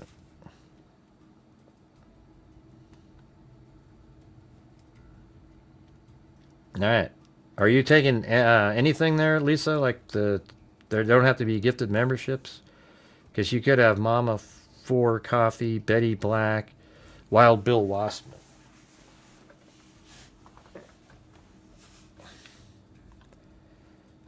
Okay. Yeah, I think that person, I'm not sure if I've seen them in a long time. I think they turned into maybe a troll or something. I don't know. Oh, you live in Portland. Hey, cool. Awesome. That's what we got.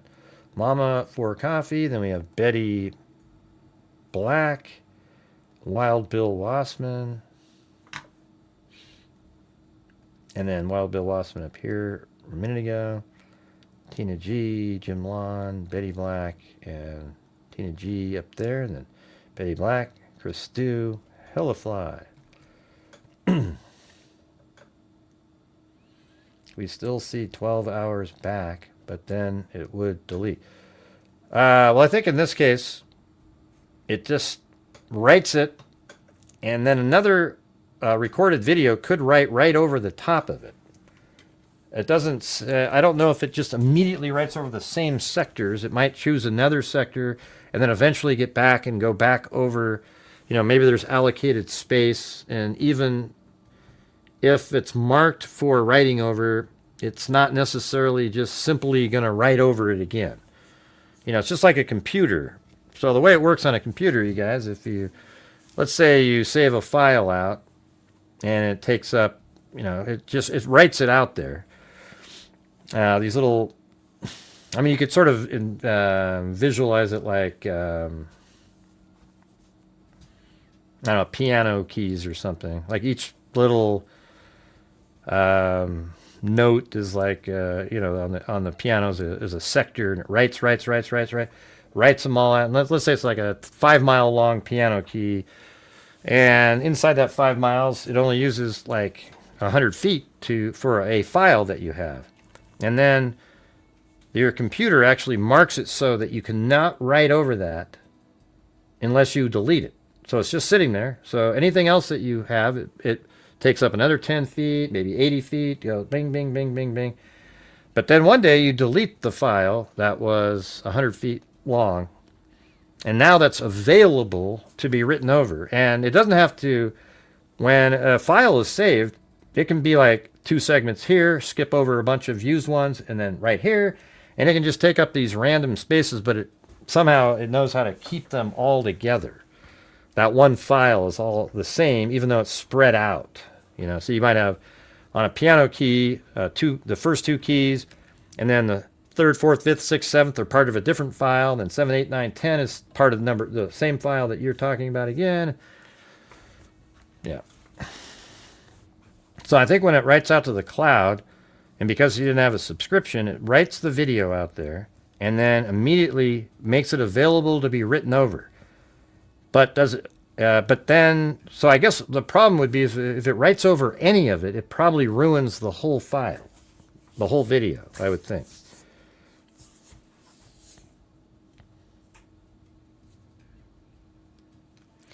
Oh yeah, we need one more gifted membership, you guys, to reach Lisa's challenge. And then we'll be at,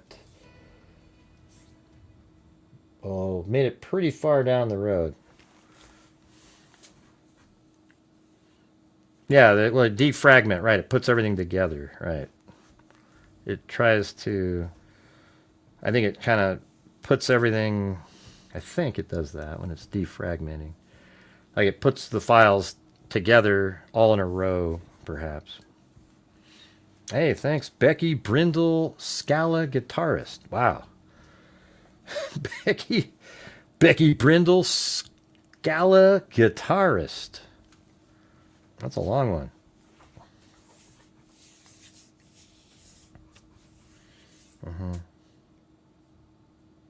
All right, what are other questions? What do you make of the construction zone cones and signs added to Nancy Street today? I think they're trying to keep, I think what they're doing is they're making it so officially that the media can't just be camped out there anymore. And by the way, if you live there, wouldn't you get sick of that? A guy with like these shorts that go down to your knees and a long t-shirt just yelling and doing all the crap. Yeah, if you had something like that outside your house for a month, I think you get sick of it real quick. Yeah, so I think what they're doing is they're putting that there to make it officially that you can't be in the construction zone. I didn't know they were doing that, but that's what my answer would be to that question. All right, thanks, freaks. All right.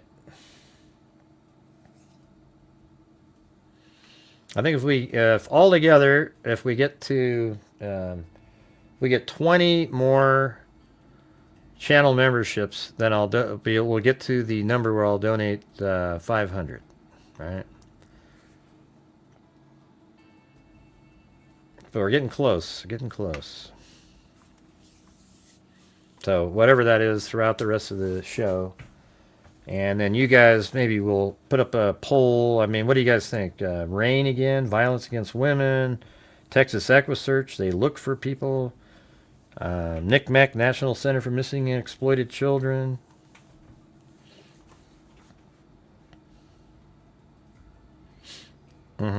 But I think they just made it so people can't be there. It's a construction zone. They're trying to get rid of everybody off the street.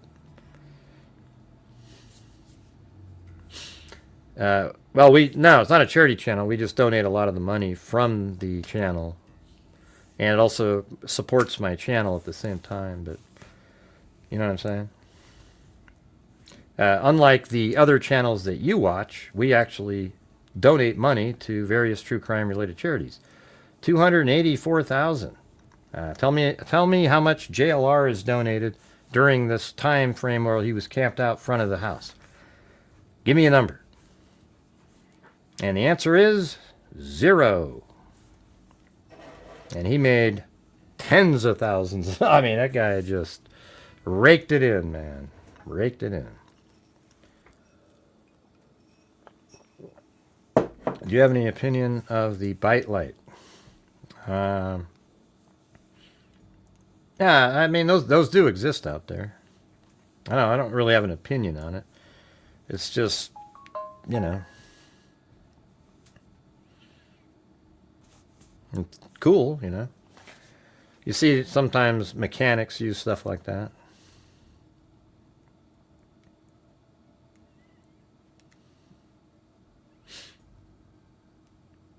Yeah, he does. He never, I've never seen JLR support anything ever, you know, and it sucks too, because if we had people like him and all the other people, if they did something similar on their shows, man, we would be we would be making such a huge difference out there.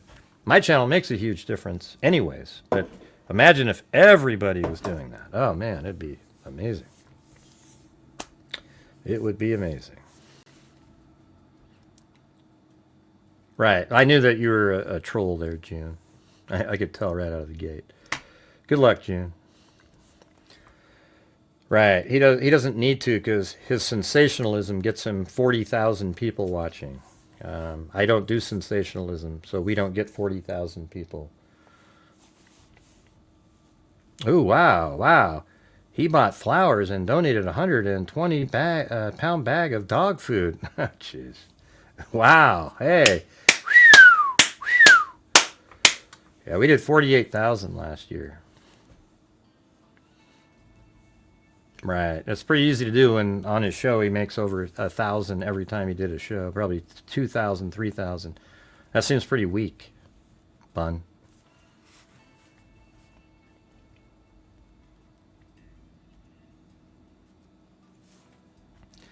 All right, let's see. What do we got here? Did you see the medium alien soup something or other? Yeah, well, that's pretty poor, Bun. It's pretty poor. At least you could have had something that was meaningful. Let's see. Did you see the medium aliens? I try to donate about 30-something% of the entire gross income to the channel, which is crazy. That's a huge number. Yeah. The thing is, what are they still doing outside the house right now? You know why? Because people click on it and watch because they're sitting there. There's nothing to get from it. There's nothing. They're not going to get any information now. You know, maybe if they're there right when the breaking news happened, it'll be a miracle. I wish I could, you know, if I went there, I'd be there for like maybe a day, 2 days, and I would just film stuff that seems reasonable. You know, just try to get different angles. You know, if I could get in, get permission to get in somebody's yard and then put my 360-degree camera somewhere and get a shot. That'd be the only reason I'd go there.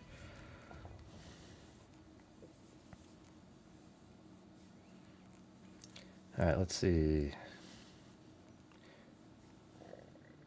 Yeah, because they get ad revenue.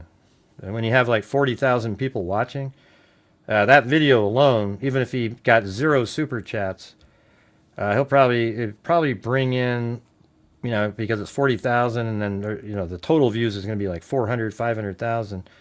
That would probably bring in about, I would say, 4,000 in ad revenue or so, and then anybody sending in super chats. So every one of those shows, I mean, those people. I mean, do you guys really give a shit about that? I mean, you're asking, so I'm answering.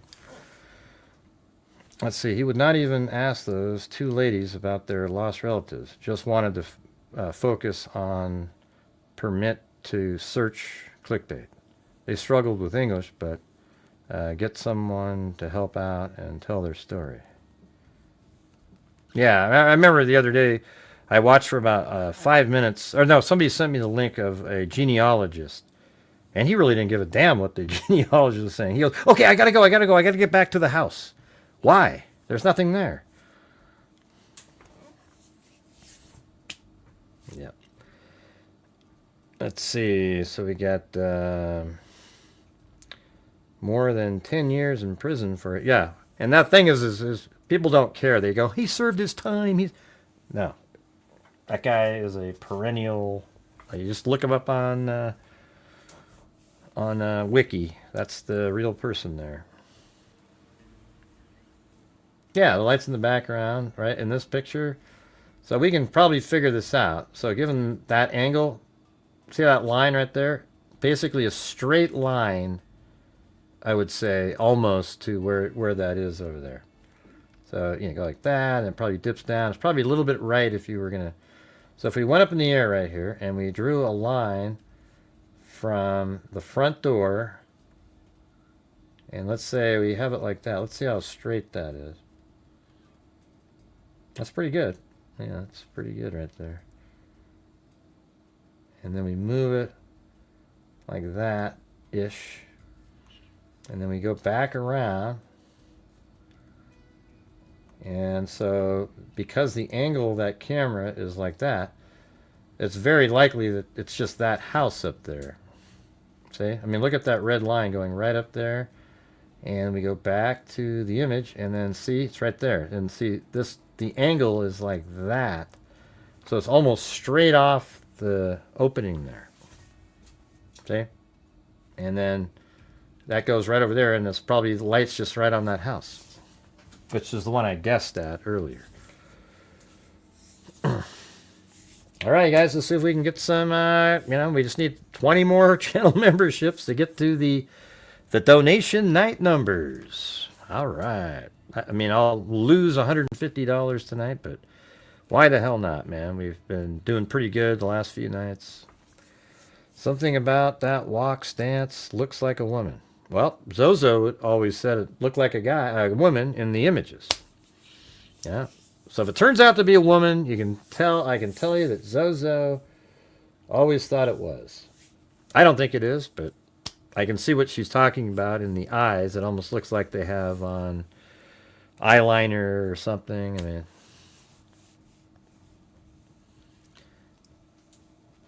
yeah, and being here watching. Yeah.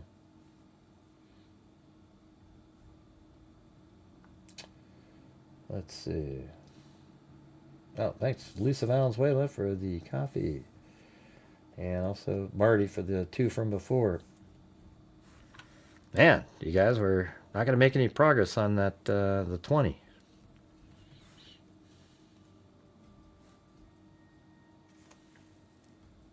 Or did we get 1 up there? Is that one of those? Yeah, Becky Brindle Scala guitarist. Okay, we need 19 more. People keep saying that. I don't see a woman in the body mannerism. I don't either, but I guess it's in the face that people think that. Maybe we can go to, I think it's one of these. This one, maybe. It's the one when it's bright.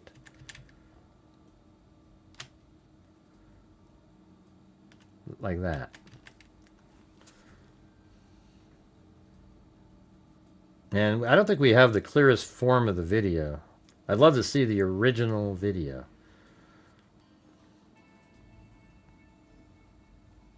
They think like it's manicured eyebrows and then how the eyes go over here a little bit. See that?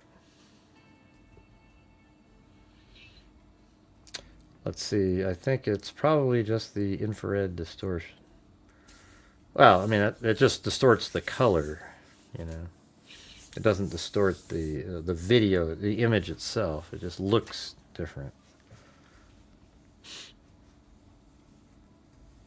It'd be interesting if you could like reverse out, but you can't. See, the problem with having night vision is it turns everything into black and white, and then bases, the colors that we see, you could have a yellow and a brown, or a yellow and a purple that look the same because they have the same sort of light values. I'm not really sure what the correct term is, but it has the same appearance on night vision because it has the same value in terms of like brightness, I guess. Like, if you had black and white are total opposites.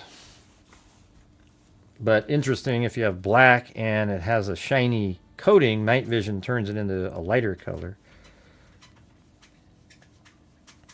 So that's the thing, is you can have multiple colors as long as they have the same light value, they'll sort of look the same on the camera. And so there's no way of doing that.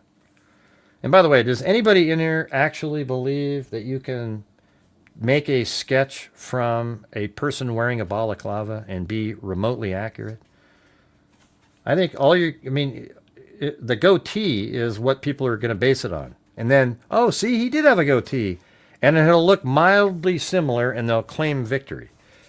And it's not doing that. It's just not doing that. If this person did not have a goatee, they would be lost. But because they have a mustache, they're assuming a goatee, and then can just draw a face with dark hair, a goatee, and go, see, it's kind of similar, hey, look. And they'll claim a win, but it's garbage, okay? There's no difference between that and the people who do the godforsaken spirit boxes. Oh my God. Oh my God. Mustache. Look at little buddies.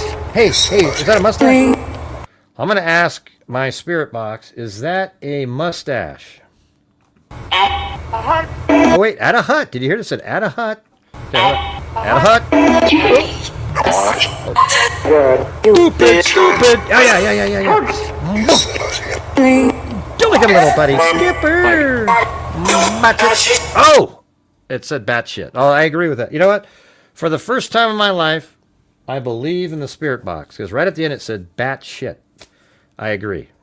Absolutely. I said, is that a mustache? Batshit. Yeah, so it said, no, it's not. Okay, thank you very much. You guys, I tell you. If you want to be somewhere, I know it's not as, I try to make people laugh or whatever sometimes. But when we're doing true crime, I actually literally try to figure out exactly what the truth is and weed through the stuff. Now, it's rare when the lesser likely thing turns out to be true. Okay? It's really rare, but sometimes it does. So we'll just have to see. This could be the craziest story in the history of mankind, and nobody's correct. Wow, look at that. It's Path Sweeper. Hey, very cool. Thank you. So let's see. Yeah, I think we just need 5. Oh, wait. What is it? 9 more, right? Or 8 more, because we got 1 up above. Or is it 9? Yeah, 10, 11. Yeah, we need 9 more. That'd be sweet. All right. So if you get 9 more, we'll donate $500. Thank you so much there, Path Sweeper.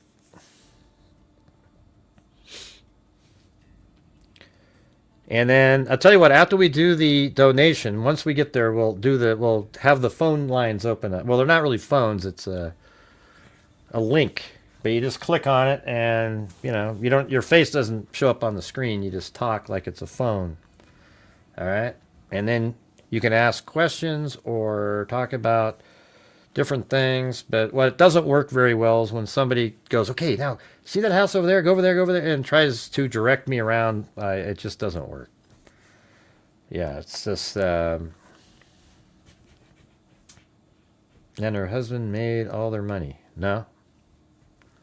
I would think that Nancy probably... I would imagine Savannah was probably pretty damn generous with her mother and probably really supported her you know, in her retirement years. You know, I mean, how it'd be so simple to do. Wouldn't any of you do that? If you made like $6 million a year, wouldn't you just take care of your mother and your father? You know, if he was alive too, I would. I mean, it'd be the easiest thing in the world.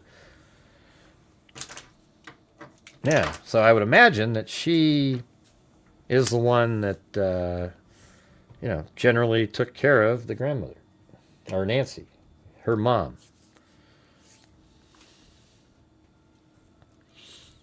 Yeah, and you probably would do it even if you made like 400,000. You know, I mean, it's hard to do at a certain point. You know, it's difficult. You'd probably have her move in with you, but in this case, she loved living out there. It seems like a retirement community. She probably knew everybody around, etc. Yeah, well, I think where they live is kind of like that. It's a retirement community. It's not gated or anything. It's a really nice community. I'm sure it has HOA standards. You know, obviously, you can't have a 2-story home unless it goes underground, maybe. You know, but hey, guys, we need 9 more gifted channel memberships, and then I'll donate $500 to. I'll do a poll or something, and we can. We'll do 2 polls, or I'll do 1 poll that has like 3 charities in it, and then you guys pick the one. All right. So we need 9 more gifted memberships. Her dad died when she was 16 years old. Right, I know that. When she was really young. Yeah, probably, but I don't think that's relevant to this. I think this case right here is, I mean, unless a family member did it, the life insurance isn't relevant. But haven't you guys moved away from the family member angle a little bit? I mean, I haven't really thought about it much lately. I've actually sort of morphed into more being a Brian Koberger like sicko that was, you know, stalking, you know, Savannah or somebody. Not really stalking, but just kind of, you know, from afar, you know, just wanting to hurt her somehow.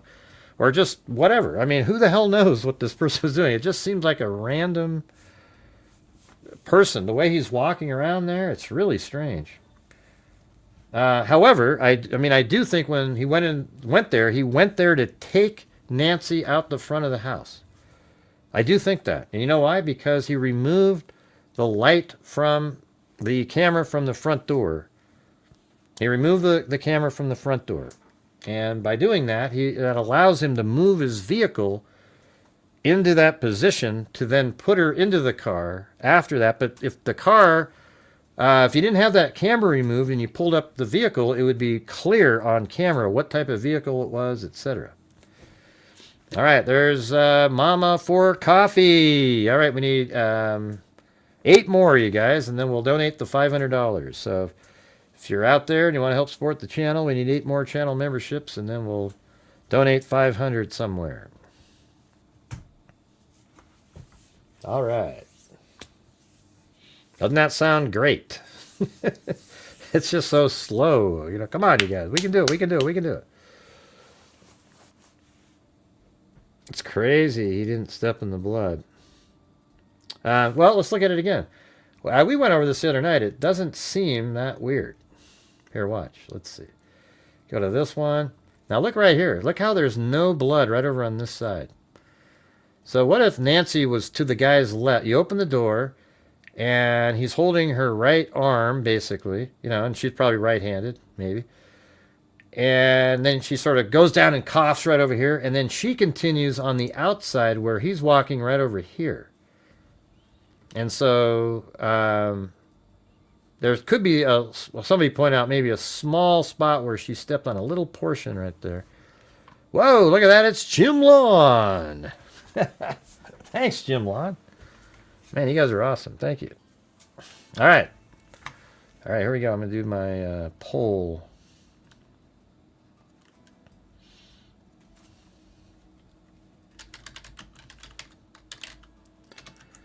We got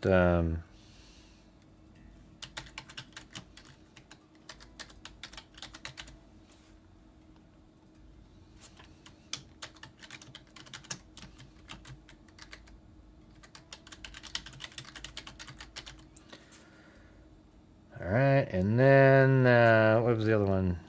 Knick-knack.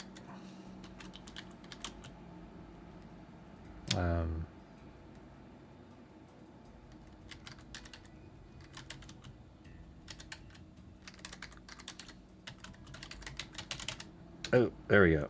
All right, so NCMEC is the National Center for Missing and Exploited Children, but I just sort of gave you a choice there. So here we go. I don't know if I typed everything perfectly, but we'll just see. I'm trying to do it quick. So you guys pick the one, all right? I'll tell you what, if there's a tie, though, we'll let Wild Bill Wassman pick the winner, all right?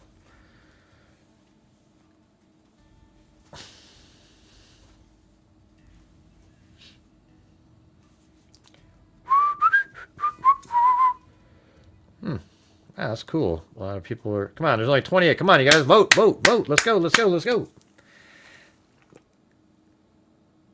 All right, let me play this. I'm going to go use the bathroom. Thank you for watching Gray Hughes Investigates on YouTube, where we cover true crime using logic, reason, common sense, and a pesky thing called facts. Thank you for watching.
Man, what's going on? You guys that lame? You can't vote? There's only 80 votes with 377 people watching? I don't care if the music's too loud. Just do it. Vote. Gosh, Gray, the music's too loud. I don't have the ability just to turn down the volume for a moment. How come? Hey, Jeff, I'm gonna... Okay.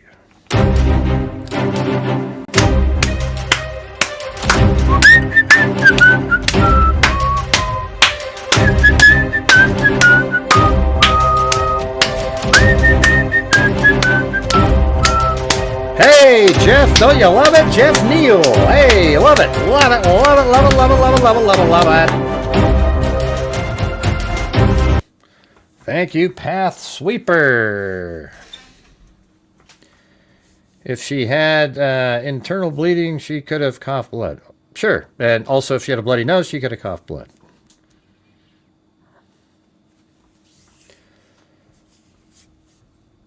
No, I wasn't a teacher, but man, I sure would have been frustrated if I was one. I can tell you that. Hey, Beach 5413. I don't care. I went to the bathroom and I played the music. What are you distracted from? Staring at the screen? My God, it's unbelievable. Gray, when you play that music, it's so distracting. God. Well, I wasn't even here. I was using the bathroom. What was it distracting you from? Your eyes can read the text that other people were doing. Can I get a boom? All right, so what do we got here? We got Nick Mech is at 53%. All right, I guess that's the one we're doing.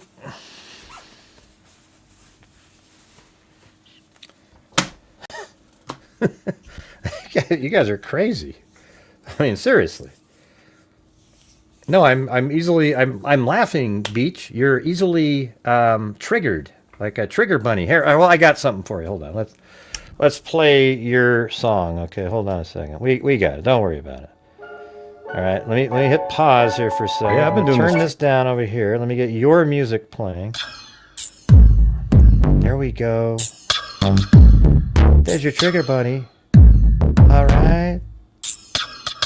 Yeah, you go. Does that make you feel better? We love you. There's your trigger bunny, honey. You ain't no dummy. You're a funny dummy. Dressed up like a bunny.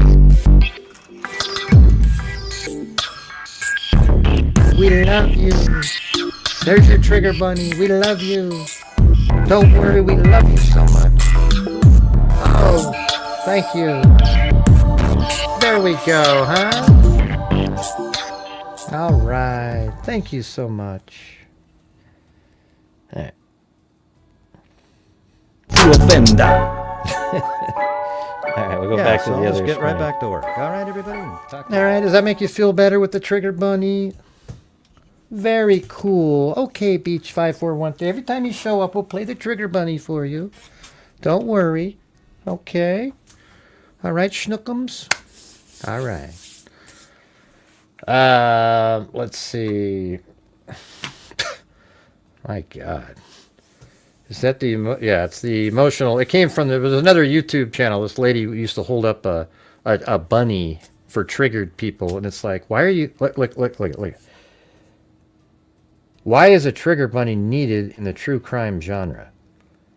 The whole topic is bad. Like there's nothing great happening in the world, in the true crime world.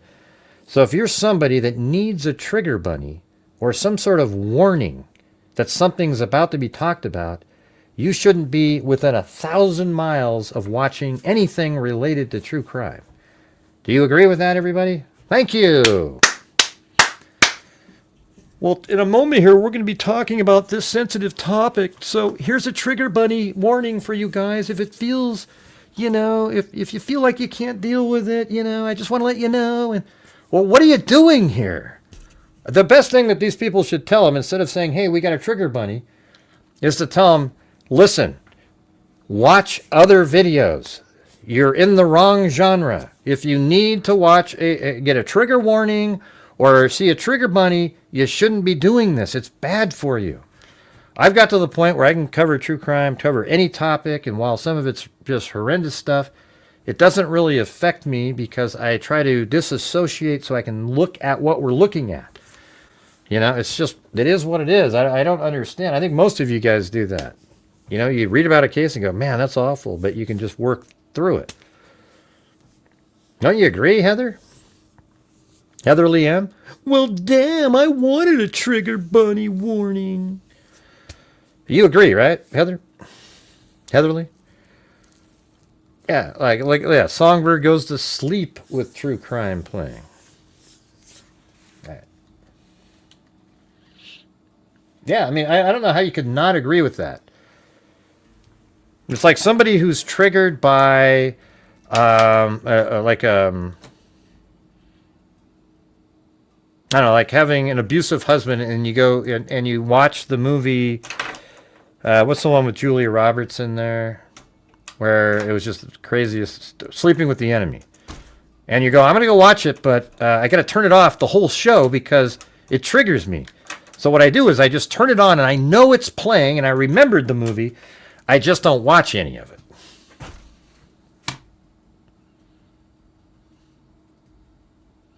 Oh, yeah, you don't need one, but you get what I'm saying, right?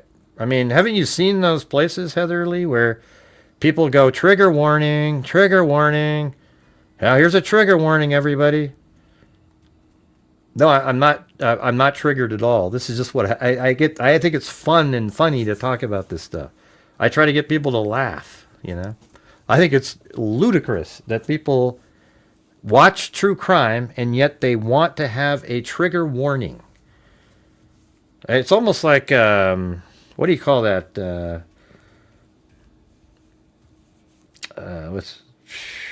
Where they try to say that they're emotionally more in tune, sort of. Like they just want you to...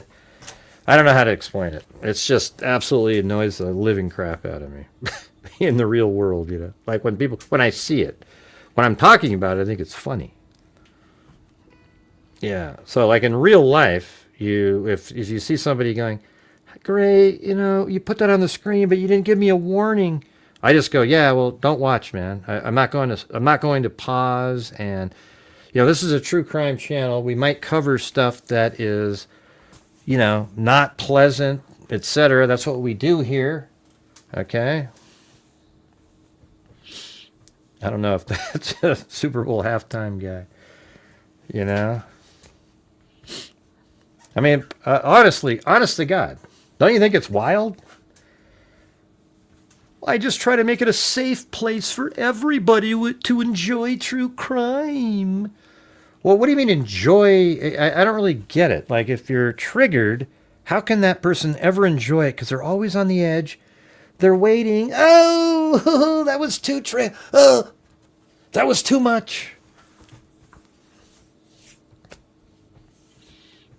Yeah. No, I'm not saying harden up. You can feel bad about it. Like, man, that was so... Here's a good sign. You can tell one of these people really quickly when they're the ones that'll say something like, you guys, man, I haven't slept for days about this case. I just haven't... Then I'm like, you're in the wrong genre, man. Because when I go to sleep at night, I just go to sleep. And I might think about it, but it doesn't make it so I'm like, staring up at the... I mean, if you are at that point where you can't sleep for days covering a case, then you should never look at that case again and go do something else.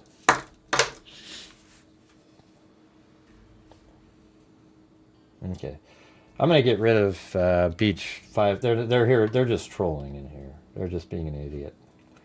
So you're going to be removed from the channel, Beach.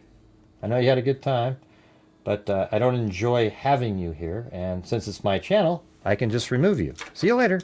Good luck out there. Let's see.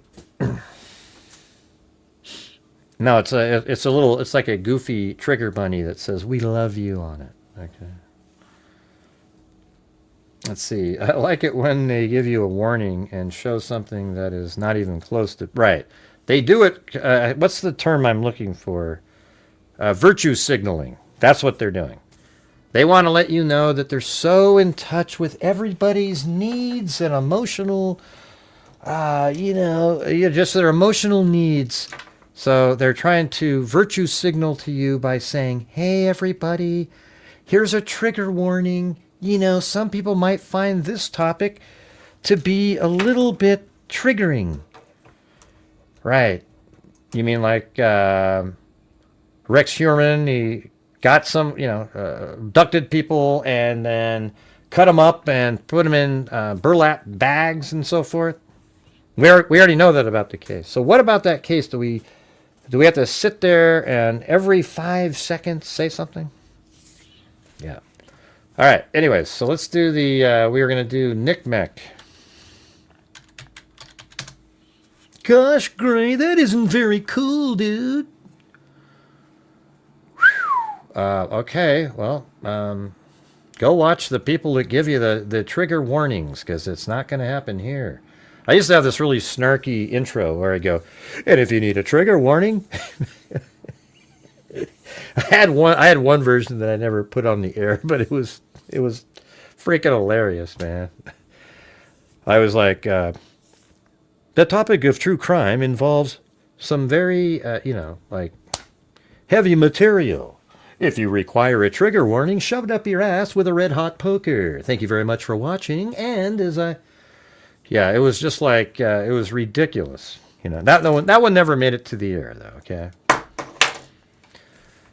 right, let's see. The folly, and sorry for swearing for anybody out there. I should have given you a trigger warning that I was about to swear. Okay. For flat, I don't know. I think that one's for, because it can give people epilepsy. So I don't, that doesn't bother me, the flashing light one.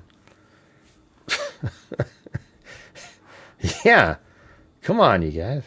Please don't cuss, Gray. Well, I was quoting when I said that. You've heard that in a movie, right?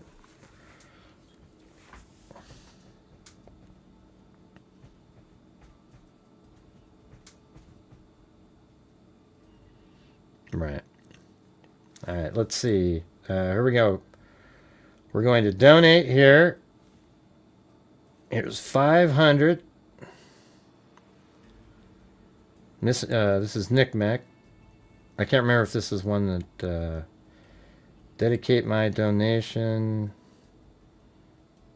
I don't have down here. I can just say, we'll just say in honor of, or in memory of Abby and Libby, and just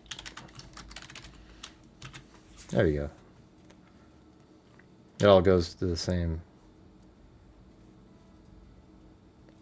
Do I have to? No, in memory of. There you go. How come? Oh. Yeah. Shit. Got to put something in here.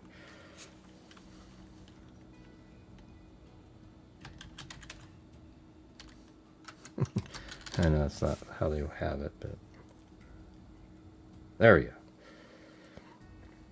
Memory of Abby. There you go.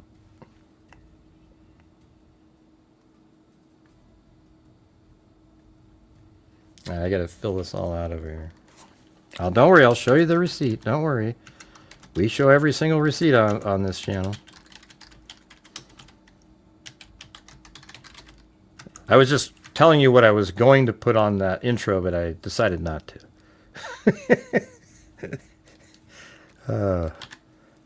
Probably a good idea, right? That isn't very cool, Gray. I used to like you. I'm never watching again. Let's see. Oregon.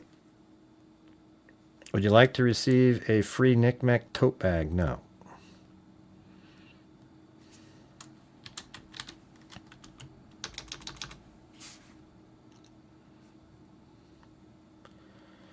There we go. I don't want to do the I hate when they want you to do the transaction fee.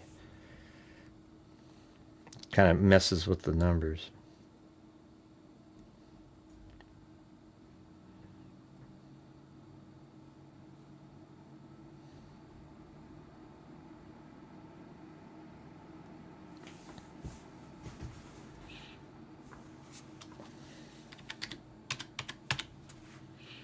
I think NickMac has a dedicated page for us somewhere, but it keeps a running total.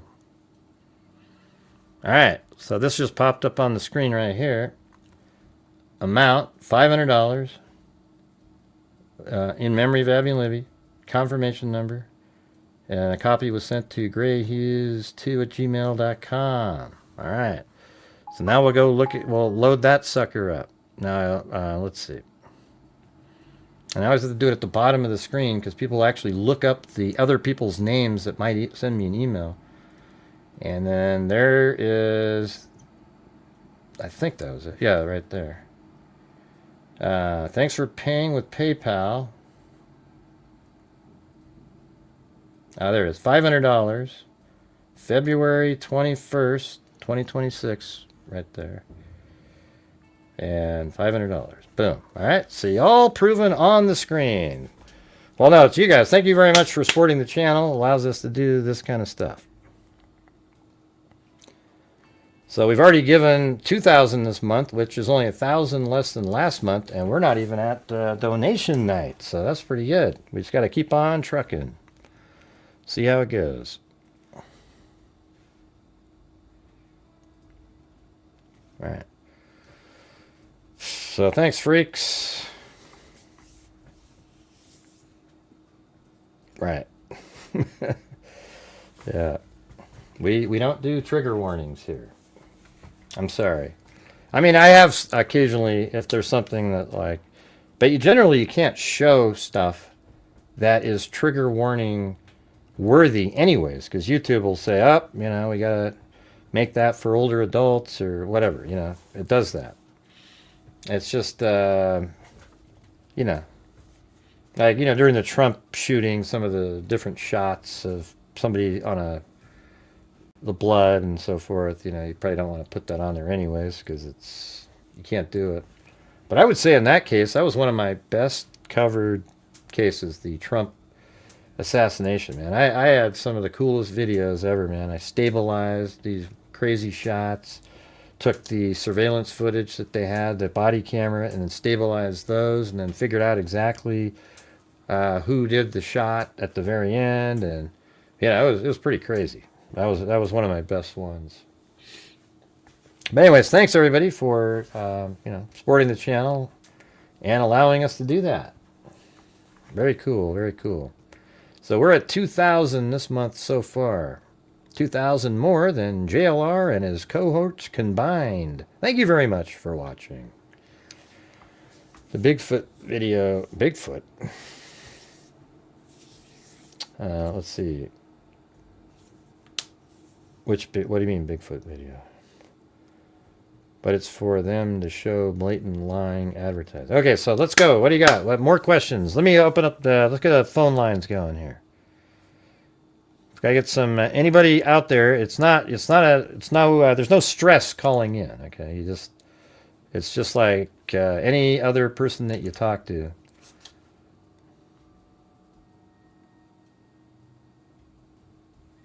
I think that was it, right? Yeah. Right there.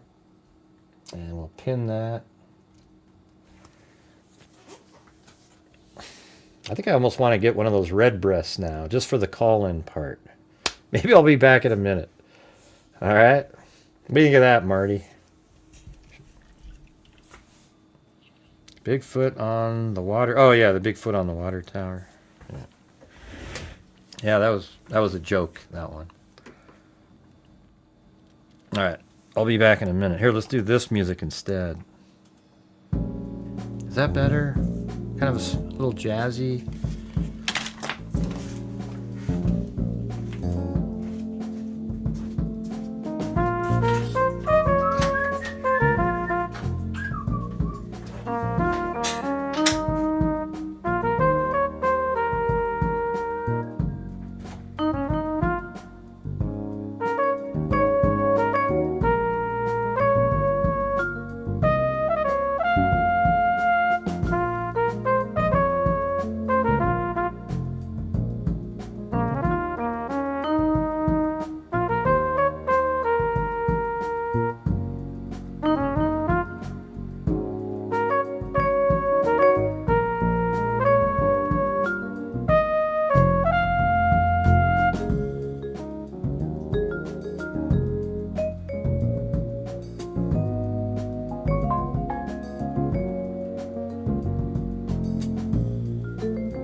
I knew it, man. I knew it when I come back. I think I'm gonna get the new person first, though, Raven. All right. All right, here we go. Here we go. I gotta get the audio echo cancellation. All right, here we go. This is Les. No way. Owner camp. Oh. You're on first, because Okay. Hi. hello. Okay, I'm trying to focus. Well, let's do some trigger warnings first. Okay? Oh, please do. Now I'm gonna try not to swear. It's really difficult. Okay, so regardless of the motive, I'll start off with that. Regardless of the motive, the idea that I always struggled between a more than one. I'm sorry if I'm yelling. A more than one perpetrator, but the thought that she actually coughed up the blood and it was her blood on the way out makes me think like it's definitely possible that the perpetrator was a solo. Just got him to walk out on gunpoint. Yeah, because I always had a problem with that. It's like, how would they get her outside?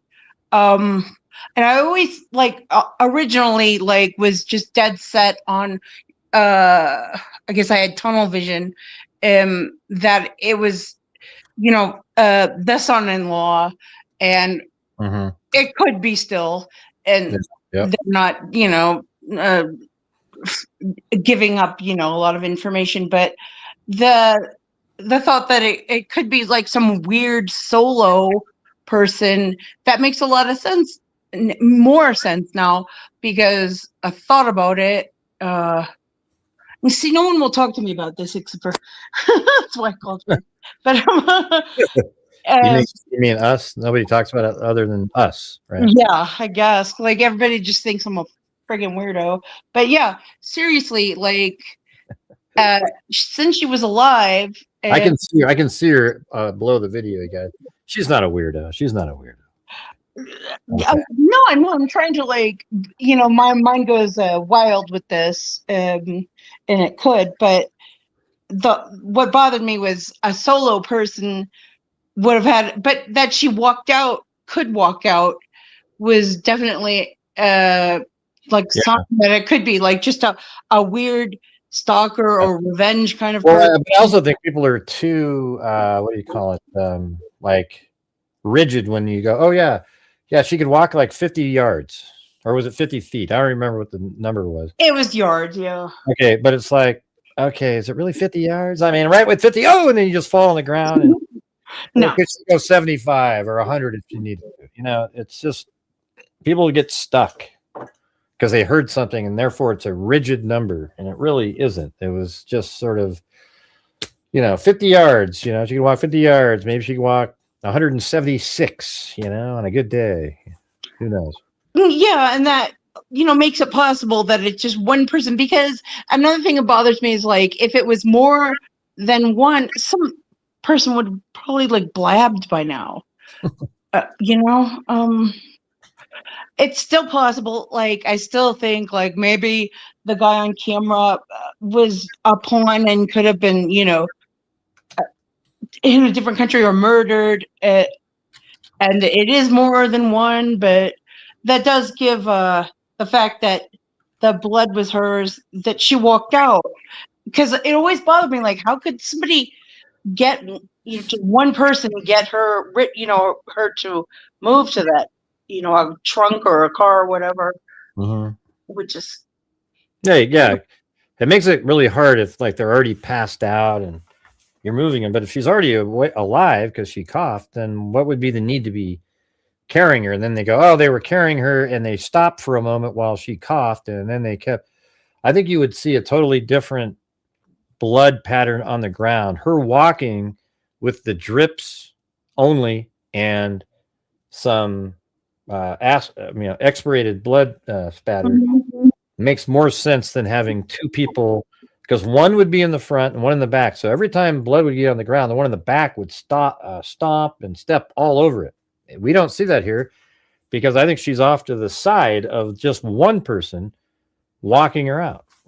Doesn't that make more sense? Even just that little. It does. Like and that, and if there's more than one, somebody's gonna open their big fat mouth and. Yeah, it makes it more dangerous for whoever is committing it. It does. There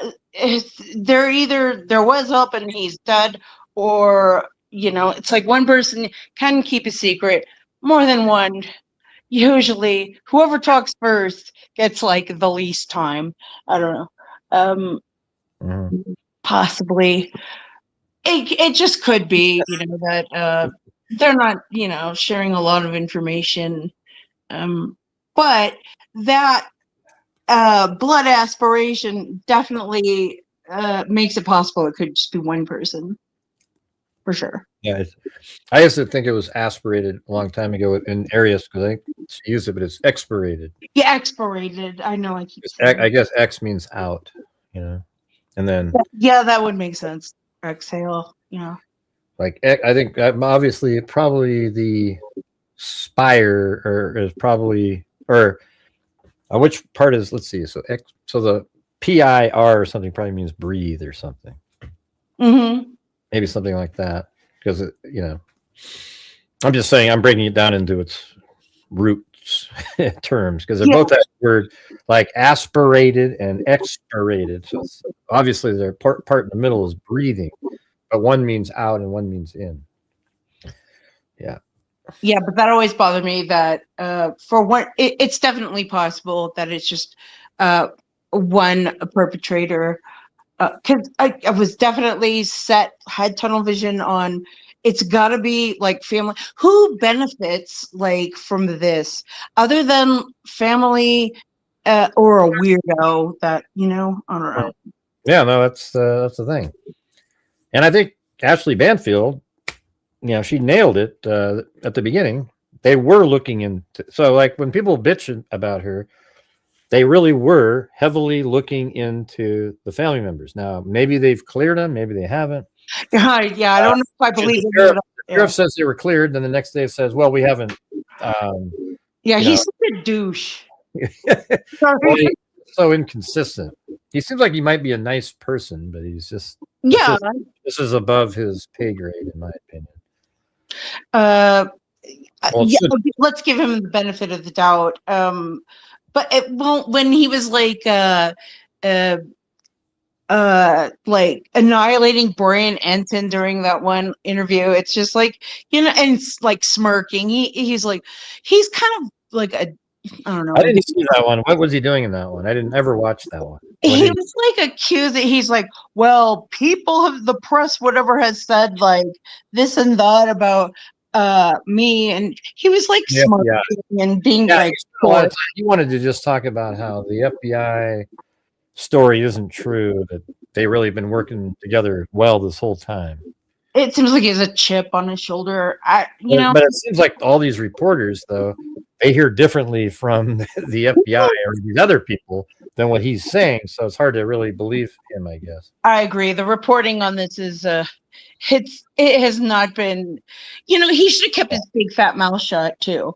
Anyways, because and just said nothing, or like I'm not going to answer that.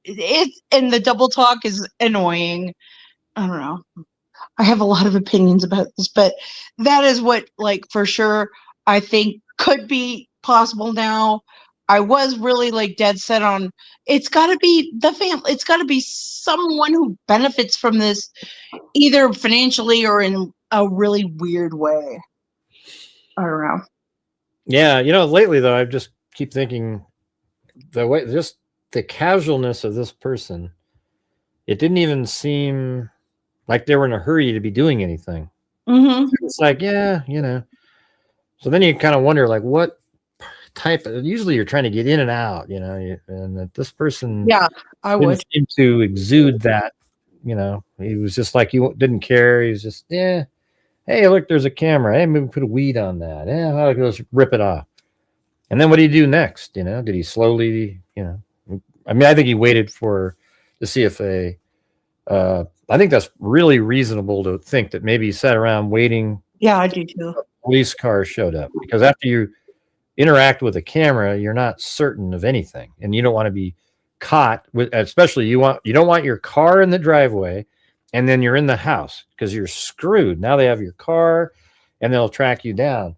But if you wait and then later you pull up, you minimize the amount of time that your car is in the driveway, and then you put it in a certain situation where you get out of there, you can pull out really quick and get the hell out of there, because it's right at the end of the driveway there. Yeah, those places, those communities are really, really dark, and he had to have been familiar with the area, because I lived out of the country for like 10 years, and in between my parents had moved, and when I came back, they lived in Arizona in one of the same, one of those dark, communities with and I was just like, I told my mom, like, when my flight came in the middle of the night, and she's like, oh, you won't be able to see, there's no way you can do this, we'll get a driver.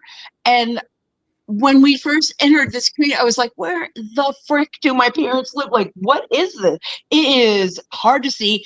And the only reason, like, I could drive there at night was because I had to retake my driver's license, like the driving test, since I was gone for so long.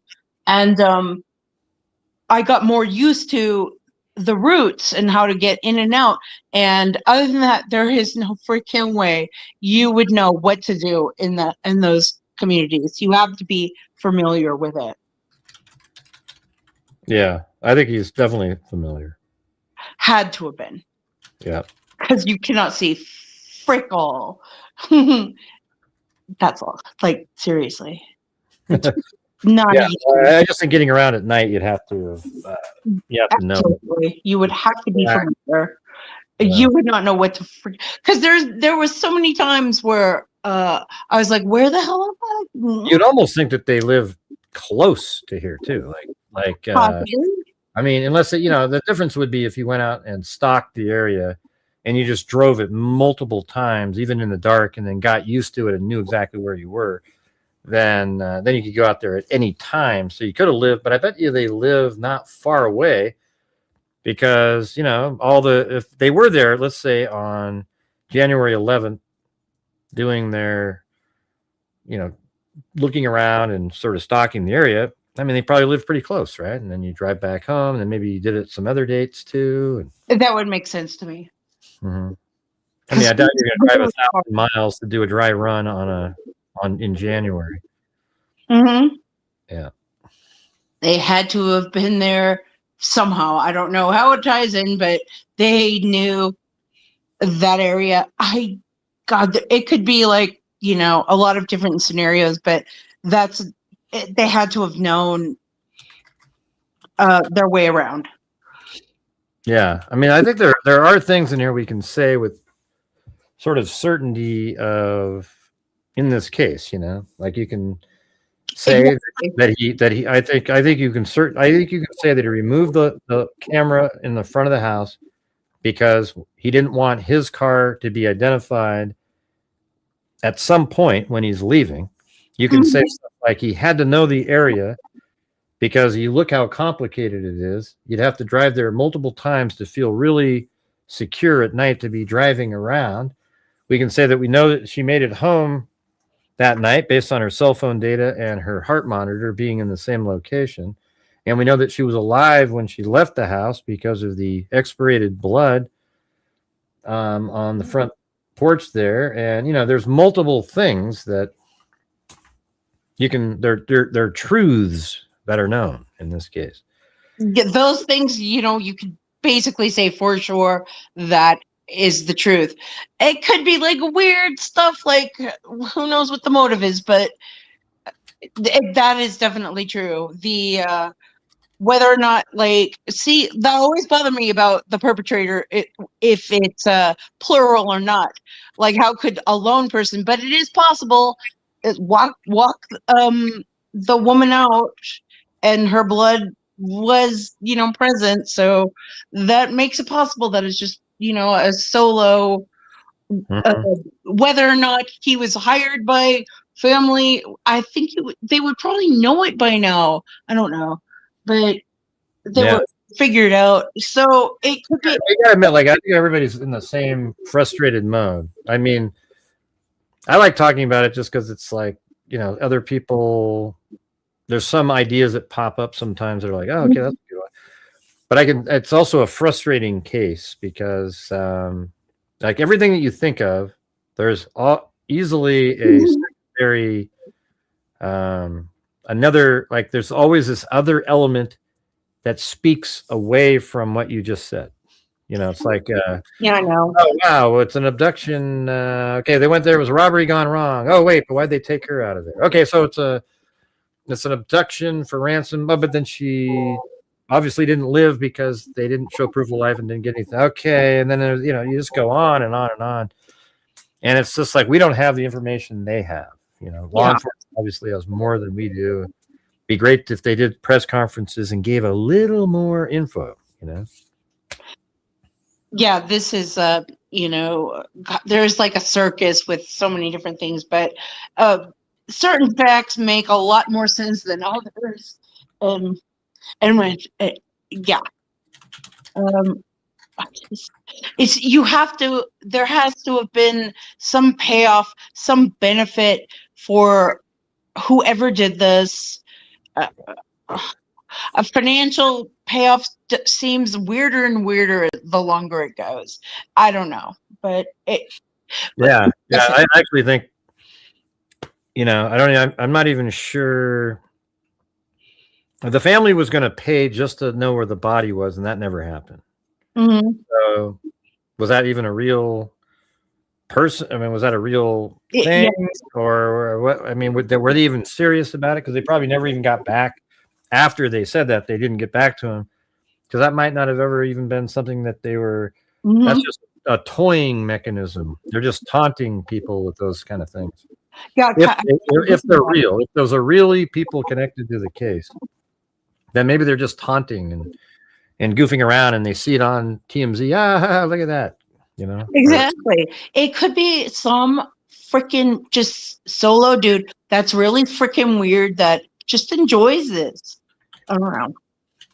I keep going back to that. I'm they're really, I don't know what they're saying and what they're not saying. Makes it difficult, but the longer it goes on, the weirder, like, it looks like it's some weird solo person. I don't know. Really thought it was a family member that would benefit, and there's got to be. That's what I thought originally for a while. Ashley Banfield, I think they might have thought the same thing, the police, but maybe they just weren't able to prove it. Now it's moved on to something else. I think so too. It's just like, it just seems like they would have had a better idea of who perpetrated this. And the longer it goes on, then it's probably something really weird, or they're not telling us that we don't know. I don't know. Yeah, I guess we don't know yet. But you got any more thoughts? We got somebody on hold over here. We can. Okay. But Raven's little theory. I hope it's not like so. He's waiting. He's right there. He's the next one. Okay, Raven. God, I hope it's not like totally weird and like doesn't make sense. I do like a lot of his makeup. But it's fun. All right, thank you very much for taking my call. Have a good night. Hey, call in whenever you want it. All right, Thank cool. you. Bye. All right, have a good one. She's funny. All right, I don't know how to help. Vicky Anderson wants to. Do you have an iPhone, Vicky? Or she was trying to donate a channel membership, and I don't know how to do that. I'm just doing a show. I don't know how to tell her. All right. But anyways, let's get Raven on here. Did you change your name back? No, he still says Bengal Cat Chili. He changed it in here though, or unless it's somebody pretending to be Raven. You there? I am here. Good eye. Oh, it's a fake Raven. Look at that. Hey, good eye, mate. Good eye. Yeah, bloody hell, mate. You see? Look at that's garbage. Bloody hell, how you going, mate? See, I can talk Australian if I want to. Yeah. Hey, give us the cliche Australian accent. Come on, you can do it. Let's do it. Bloody hell, mate, that's a massive crocodile. Look at that little beauty. What? Look at that beauty. Why does it have to be a crocodile? Man, I thought you were going to say shrimp on the Barbie. You know, it's like... See, yeah, we're still not over the crocodile hunter. That's those bloody stingrays, mate. Bloody bastards. Oh, man, that's hilarious. So sad. He was like, legitimately, that's the sweetest romance ever. Like, you ladies in here, if you want a sweet romance, she has not taken another husband because she said that you couldn't do better than Steve Irwin. Like, imagine if that was your husband. There's an interview where he's talking about wildlife, and she's just looking at him like, oh my God. Like, anyway. It was such a beautiful story. He died strangely, though, with the stingray, though, or whatever it was. That was kind of weird. He did, and they won't release that footage. But she's very American. Like, his wife is and she's beautiful. Like, she could have been sort of, I think maybe she was a news anchor, or maybe not. But she's an amazing woman. I think if Irwin wasn't doing that, he'd just look like a doofus. You know what I mean? If he wasn't doing what he ended up doing, like he was, this famous crocodile, But if you look at him and really, he looks like the guy on, I can't remember the name of the show, but all right, what do you got? Okay, so the biggest one, I'll start off with the trigger warning thing. Very interesting. Very quickly, like, we're sort of used to it here in Australia because Aboriginals, they have to get a trigger warning if, and I'm not saying it's a bad thing, but if the news is going to show someone who's dead and Aboriginal, they have to warn before the story plays that potentially you might see a passed away Aboriginal person in the story every time, no matter what. Yeah, I don't know. See, you try living here, you lose your mind. I don't think that should be required at all, but it would be a nightmare as journalists over here. Anyway, we can move on from that. So the biggest one for me was, I know my biggest thing is the stalker theory, which, still has a lot of weight to it, but potentially, so that's obsession. But I saw a story, I think today or yesterday, about revenge. So obviously revenge is a big motivator. A lot of stories where people have waited years. And what was not the Harvard, Brown, the guy who waited 30 years to kill, like, the Portuguese guy. Oh, yeah. 30 years, to kill this guy who he had an issue with 30 years ago. So revenge is a massive, like, motivator. And my sort of thinking was, remember the news anchor and her cameraman who was shot live on air effectively? I think her name was Alison Parker. And that was by a disgruntled... Yeah, right. That guy, he just got fired. He was, I think was he African American or something? He was a reporter. Yeah. And then I was just trying to remember if I got the right case. And then he got fired, and then he tracked her down and then, like, shot her, right? They were, like, doing a story live, and he shot her on the camera, and she was, like, acknowledged him and said, hey, and he just... I think it was 10 years ago I saw today. It was on a porch or something, wasn't it? Like on a... they were doing a story, I think, at a hotel. Yeah, it seemed like it was on a deck of... like a wooden deck or something. That's it. That's it. Yeah, it's weird. I just remember that kind of detail in there. But it was burned into you. It was a horror. I mean, that image would be burned because it was such a horrible case at the time. And the whole point behind that is, they're very sad, but it's that idea of revenge is a huge motivator. And it's sort of something completely different to the stalker theory is the media theory, because some of those media people are insane. And it's about chasing that, that they would be incredibly jealous of someone like Savannah. So maybe it is someone just disgruntled, didn't get the thing they wanted. And I guess the reason I brought up Alison Parker is because look what someone could do, motivated by revenge. But I guess what's weird about this one is I doubt it was revenge against Nancy. No way. It'd be Savannah. Right. So, but that's weird, right? Because that would be like in the case that you were just bringing up as an example. That'd be like going over and killing the mother of the reporter to get back at her. That's kind of an extra crazy, nutty step. Yeah. You know? Yeah. But Savannah has a security team, and I imagine wherever she lives is almost untouchable, you know. So maybe they just went, oh, screw it, you know, we'll just, because this sort of links with another quick theory is that now effectively Savannah has been kidnapped herself. Because you look at her last message and she's broken, who wouldn't be? But by taking the mum and having no, like you said, people who are missing family members and never get the body back are just stuck. You're stuck there forever until you get it or you die.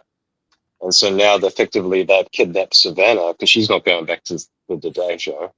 I remember watching like today on. I just watched like 5 minutes of this question and answer thing they had on with Brian Enton and like 3 other people, and like I think almost the first caller said, you know, Savannah, she doesn't seem to be searching for her mom, and I mean, you know what they're implying, you know, like you know what they're trying to imply with that, because why even ask that thing? And so, but they actually treated it sort of normal, like, yeah, you know, I think I would just go, get the hell out of here, you know?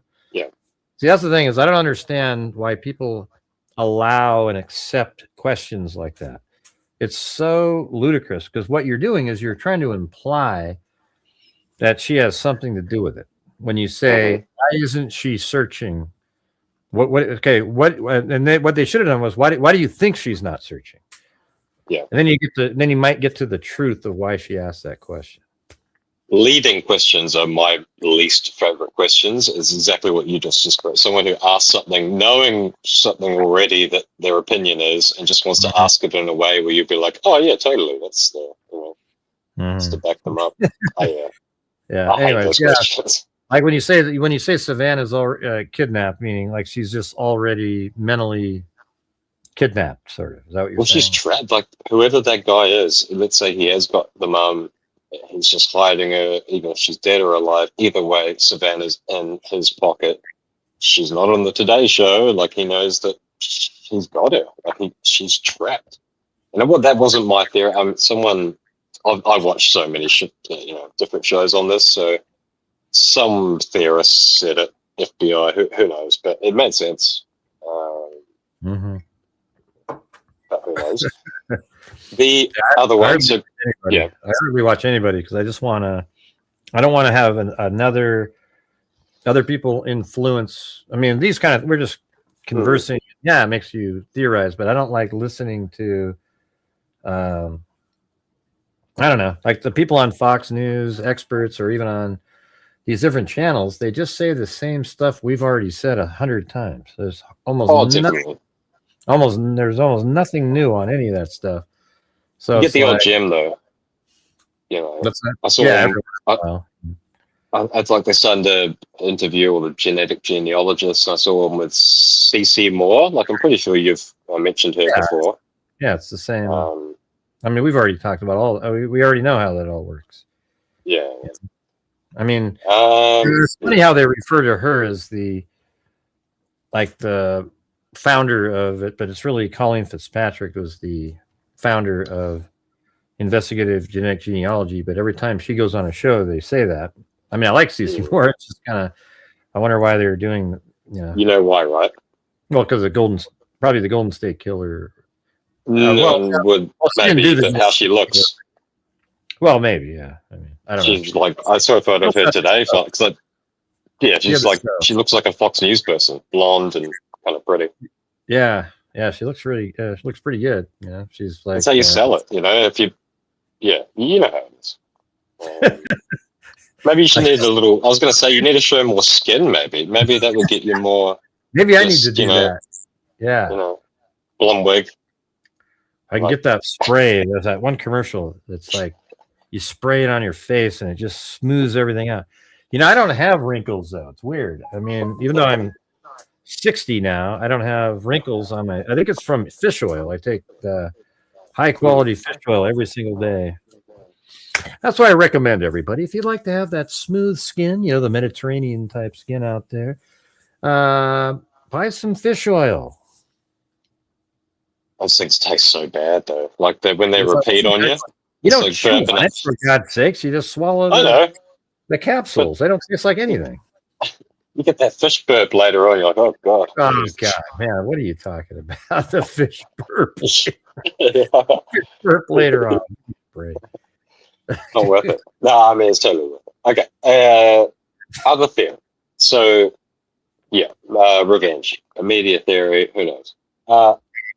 I'm just okay. So the biggest part of this case, you can't really deny it. It's got to be this plant thing. Guy grabs the plant, everyone thinks he's a clown. But I was just looking at it again today, and like I've seen other people mention it's not my theory originally, but other people mentioned that he used it to take the camera off. I was like, whatever.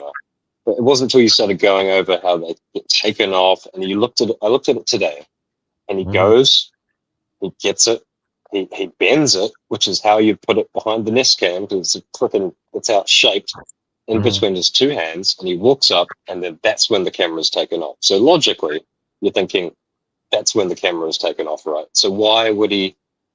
Like, obviously, he was using it to pry it off because he either has a Nest camera himself and knows how that works, or why would you, I don't know. I don't think it's obvious that he was trying to use the plant to pry off anything. It seemed like it was so much easier just to grab it and pull it off, like the guy did on the video from Megan Kelly. Those little plants are weak, you know. I mean, he could have tried it, you know, but I don't think it just got looks it like off. that's because like otherwise you got to ask why was he doing that? So it was either to first. Well, I think he was trying to put the plant so it blocked the view, you know. Yeah, but like you said, he can't see what the camera sees. That makes no sense. That's what I'm saying. I've said that it's stupid. Yeah, but if you look at it, it looks like right there. That's completely blocking the thing, but he wasn't able to get it there. And he goes, it was right there. It would have worked. And then he gave up. I wish we could see more of the footage, but I think right after that he removed it. It's the bending for me. Maybe he just used it to grab, you know. I mean, but he has gloves on, so he doesn't need to use it to block his fingerprints or anything. Yeah. And he touched the camera anyway, like you said, have shown. So I really don't understand. It's just, to me, it seems like he was just like, you know, just. I mean, I guess he's very casual. You know, maybe it's a really strong weed. You know, he was gonna put it up there like a loop and just pull on both sides and yank it off. What's sort of like what it looks, you know, and then but when you add that into, like you said today, and the next thing is obviously the camera's gone, because that was, you know, we don't know what time that was, but yeah. The other thing was quickly the Bluetooth sniffing, like a quick update. I went and checked out his Twitter again, or his X, whatever you call it, and he has basically said that if there's enough people with drones flying around, there's a pretty good chance that eventually they will sniff it out. Yeah, that's if she's right there. That's if she's right there. I don't know. Yeah, I'm starting to not even think. I mean, sometimes I think she could be right there, and then sometimes I just think she's anywhere near this area. Seems like it'd be kind of stupid, right? I mean, especially after they first started using the sniffer, you'd find a way to get her the hell out of there in the nighttime from, you know, let's say you live 9 blocks away, nobody's searching there. You just get her the hell out of there and take her somewhere after you heard. That's why it was so dumb that they started talking about the sniffers. Because they were doing it right away. They did it right away, man. Remember that? They were flying low and they were trying to. Yep. And then I guess this other person made a better, you know, a much longer range version of whatever they were using originally. And he kind of put it on Twitter. And when I went back and searched, because he appeared on CNN recently, right? Whatever it was, Fox News, CNN. He has been pulled onto CNN for years. Based on, he's like a cybersecurity guy. So whenever there's a big cybersecurity attack, you know, they bring experts on. He's got videos going back 9 years with CNN. So he put that freaking thing on X, and like I shared it with you, but it's not till someone else said, "Oh yeah, maybe they shouldn't have shared it." Like Trump, it was actually. Yeah, probably shouldn't have shared that. And yeah, Yeah, but I guess what I'm saying is like, yeah, I mean, this thing it's cool, right? Like, hey, neat little tool. I just don't have the same enthusiasm. Like, it's not. It's like it's great that it might find something, and if it does, we can all go, hey, wow, that tool found something. But in the meantime, I don't know what the value is. It's like talking about it because it's like, okay, it's going to go out and somebody's going to fly around and look all over the place and try to find something, a signal. But we don't even know where they're going to be flying. We don't know any of that stuff. And it really kind of amplifies Bluetooth discovery, basically. And, there it is. Look, it shows up. And then you can isolate it and then try to figure out exactly where it is. But what do we do now? Now that we know how it works, what's next? it would have been better if we didn't know anything about it. And then, like, let's say they did solve it that way. They're like, one day they're just like, oh yeah, we were just like sniffing with this thing the whole time. We'd be like, oh my god, that's how you got me. Mm-hmm. Yeah, that would have been cool. That if we figured out. But now we know about it, and then we know how it works and stuff. I don't know what we do now with that information. The other concerning thing is in that Trump message. To be fair, I only watched it once. This is an off-the-cuff remark, but I swear he said language like, "Yeah, we just have to move on for now to other things and other cases. Like, for now, just sort of get over it." Yeah, it didn't sound good. He went from, this is pretty much getting solved to, well, this isn't good. I think that might have been when they seemed like they were on the target with the family members. And then maybe they got off of that. Because remember, that's right when he was saying that. True. When they kept searching over at the house over and over and over again. And maybe it'll wind back up there again. It might be that they're looking for the person who did it. Then that would be the link back to a family member. But currently, none of them are suspects. I just can't see it being the family. It would be the stupidest crime of all time. Well, I guess, but if you hire somebody to do it, maybe. But what for though? Because she'd have to have a life insurance, and you have to prove that she's dead. And it's just none of it really works. It just nothing does in the whole case. No. Like no matter what you talk about, nothing is bulletproof. While you're any theory in this case is every theory is not bulletproof in logic. See, what I like to do is you go through and you work through it, and when you get to the final one that you're not stymied by logic, that's likely the outcome that's real. But this case, every single, you can work through it, and then you get to a certain point, and then boom, there is an alternative or some element that's like, that kind of complicates it. You know what I mean? It's just that's why this case is so frustrating to so many people. What's the old cliche? 2 steps forward, 1 step back. Well, 1 step forward, 2 steps back. It feels like with this case. Yeah. Because every time we get something like, it's almost too much info. And then, so this sort of does lead on something I thought was potentially solid, that the expirated blood, I only thought about this today, means that she wasn't gagged when she was being taken up the front. She might have been. Right. I mean, it's possible that it's a sneeze thing, but that just seems kind of. It seems like she was probably told to shut up. I mean, because you can expirate by sneezing too, and blood drips out, and you go, phew, and then that might be more spread out, though. I would think. Well, I was going to say quickly. Well, when I deep dived, it's a sneeze aspiration is like 4 or 5 times more aggressive and like thousands of droplets. It looks completely different to cough aspiration. It's 100% cough, especially with the beaded blood in there. It's cough aspiration. Expiration. I've always said it. He coughed there. I'm just saying. Expirated means sneezing or coughing, but to me. Like I was saying, when you sneeze, it seems like it would spread out more, probably a lot, maybe finer, as you were just saying. Exactly. But so it means you didn't have duct tape on her mouth or anything. So that's where I go.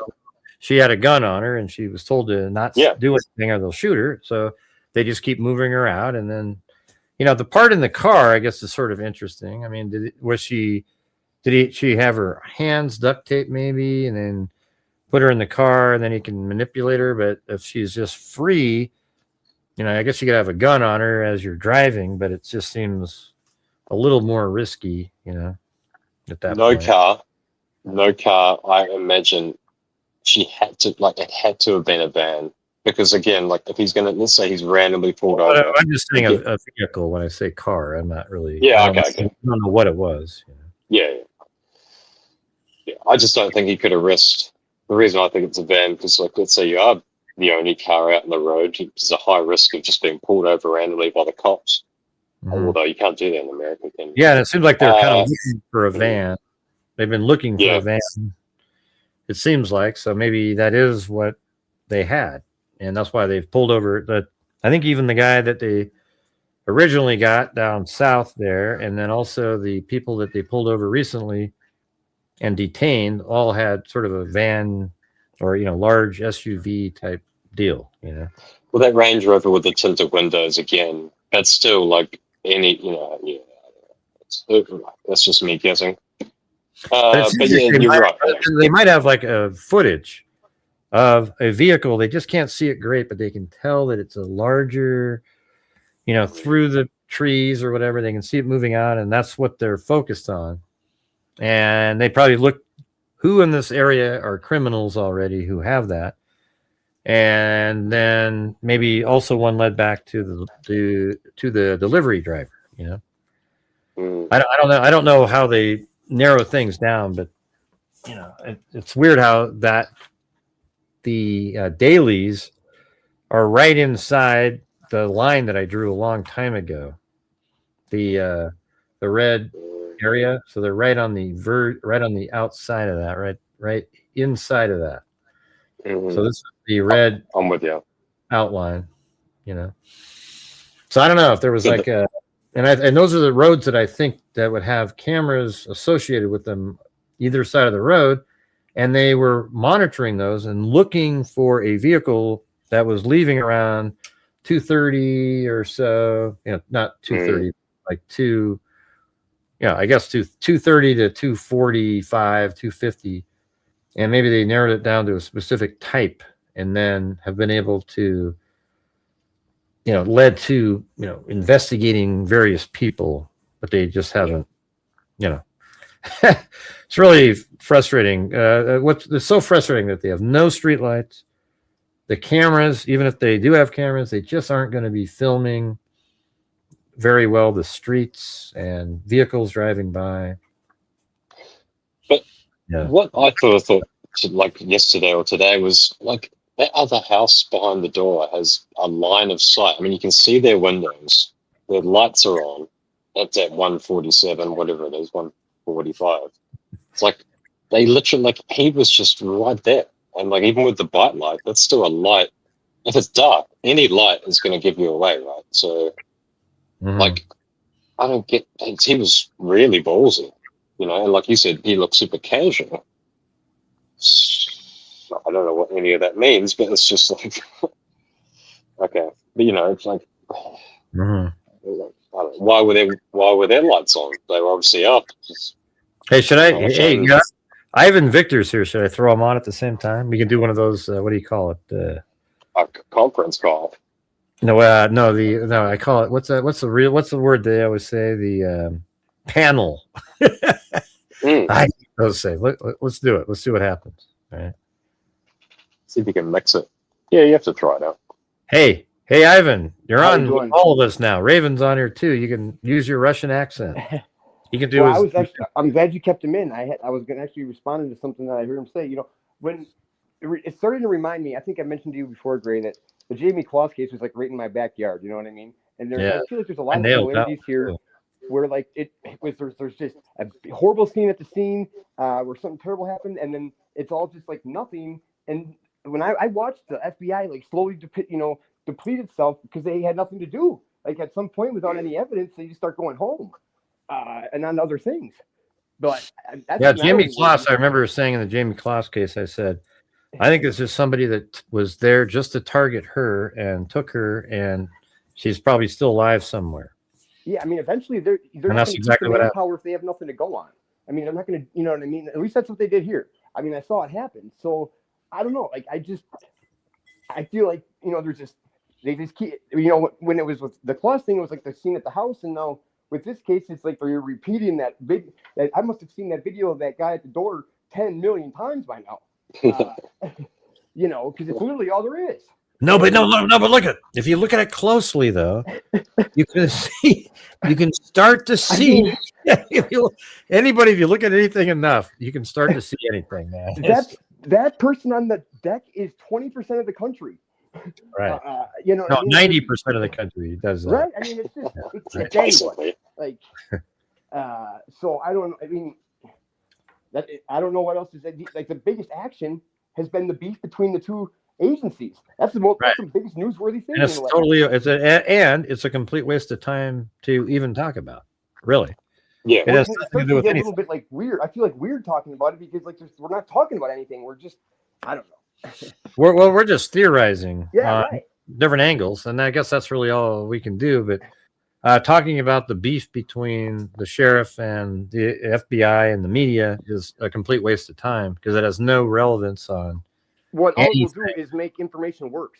I mean, Yeah, all that airtime that they've given to it too, like the amount, it's probably like 50-50 by now. The sheriff. but if they do have anything else to share, they really need to do it because people they really are in a slump right now. They need to knock themselves out. They could use something right now. Let me tell you. It's like day 3 with nothing, isn't it? Like It's been one of the worst PR cases I can remember.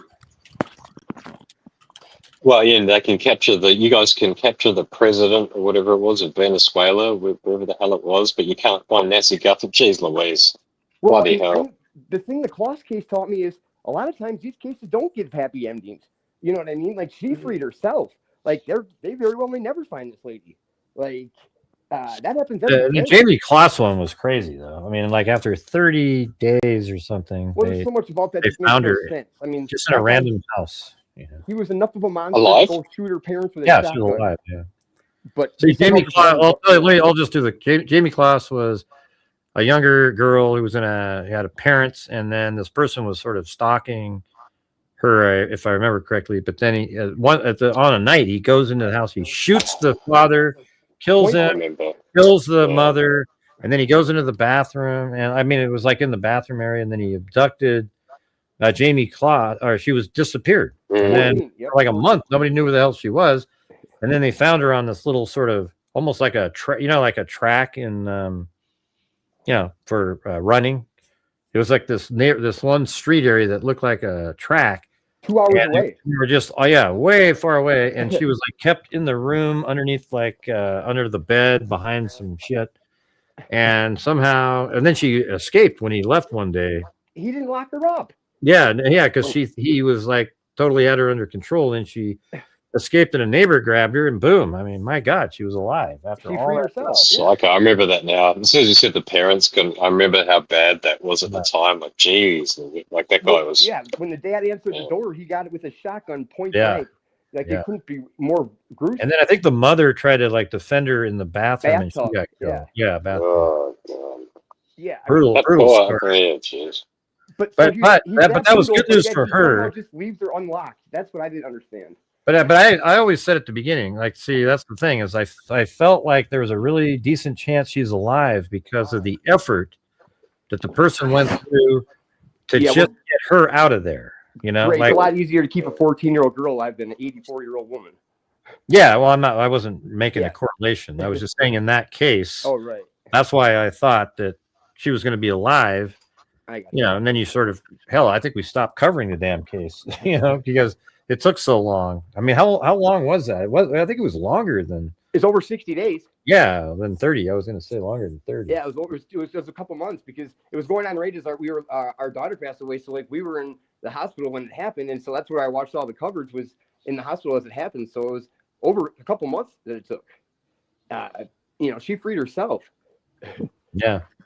But I'm sorry to hear that, bro. That's never easy. But yeah. Anyway, so. Yeah. So yeah, my point with all that was like they didn't have anything. Like sometimes they just don't. And I don't know. I don't know where else they're gonna. Something's gonna. I don't know how else anything pops up. That's what I don't. Right? Yeah, they had 0 in Jamie Kloss. That just happened to be that she escaped and hey neighbor, I'm right here.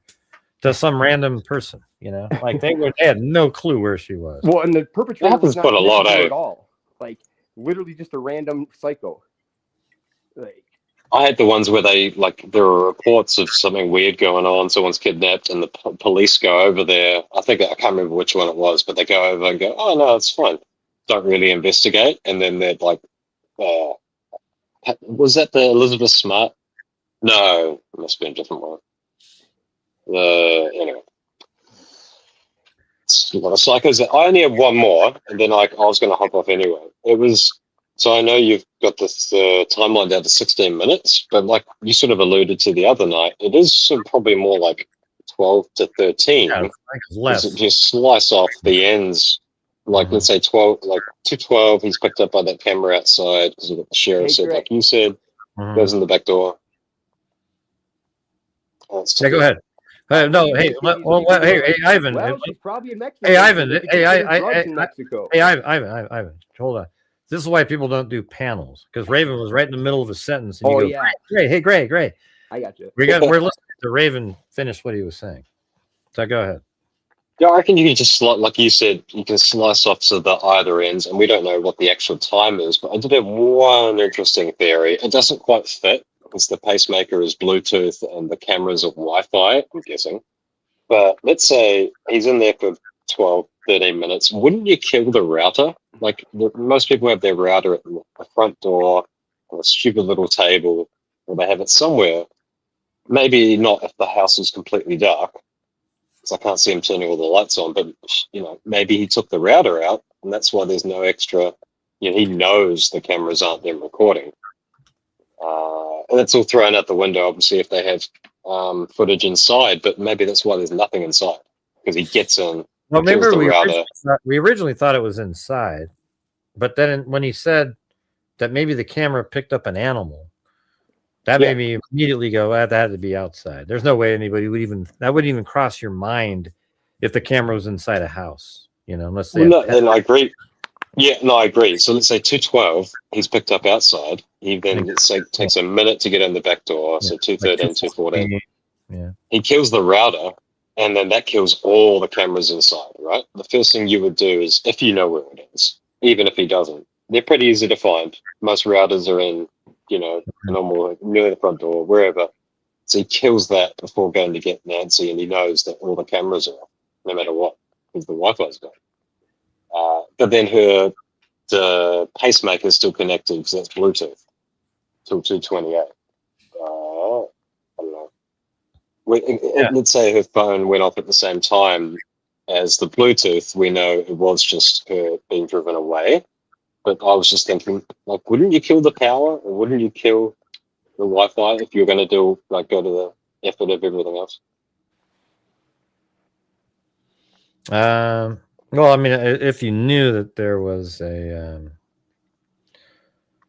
guess if you knew, I mean, where it was, I mean, you might do that, but it's like you get in the house, it's kind of dark, you might not know exactly where hers was. I just think most people don't think that there's cameras in homes, I